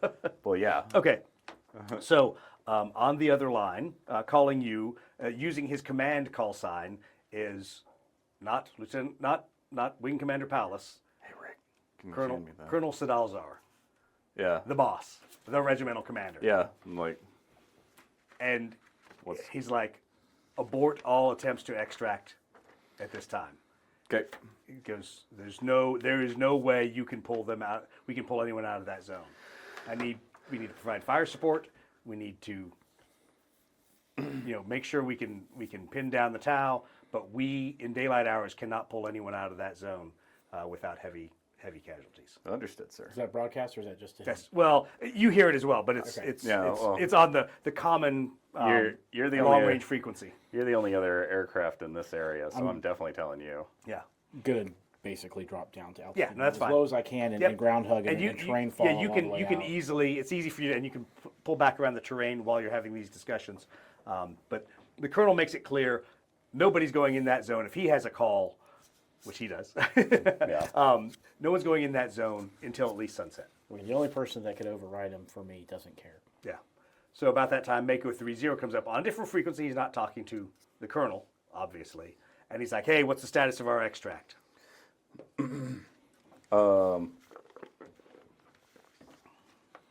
Yeah, the Colonel touched base and said that you're to break contact and we'll pick you up at sunset. Break contact. I'm surrounded by Tau down here. Does no one understand that?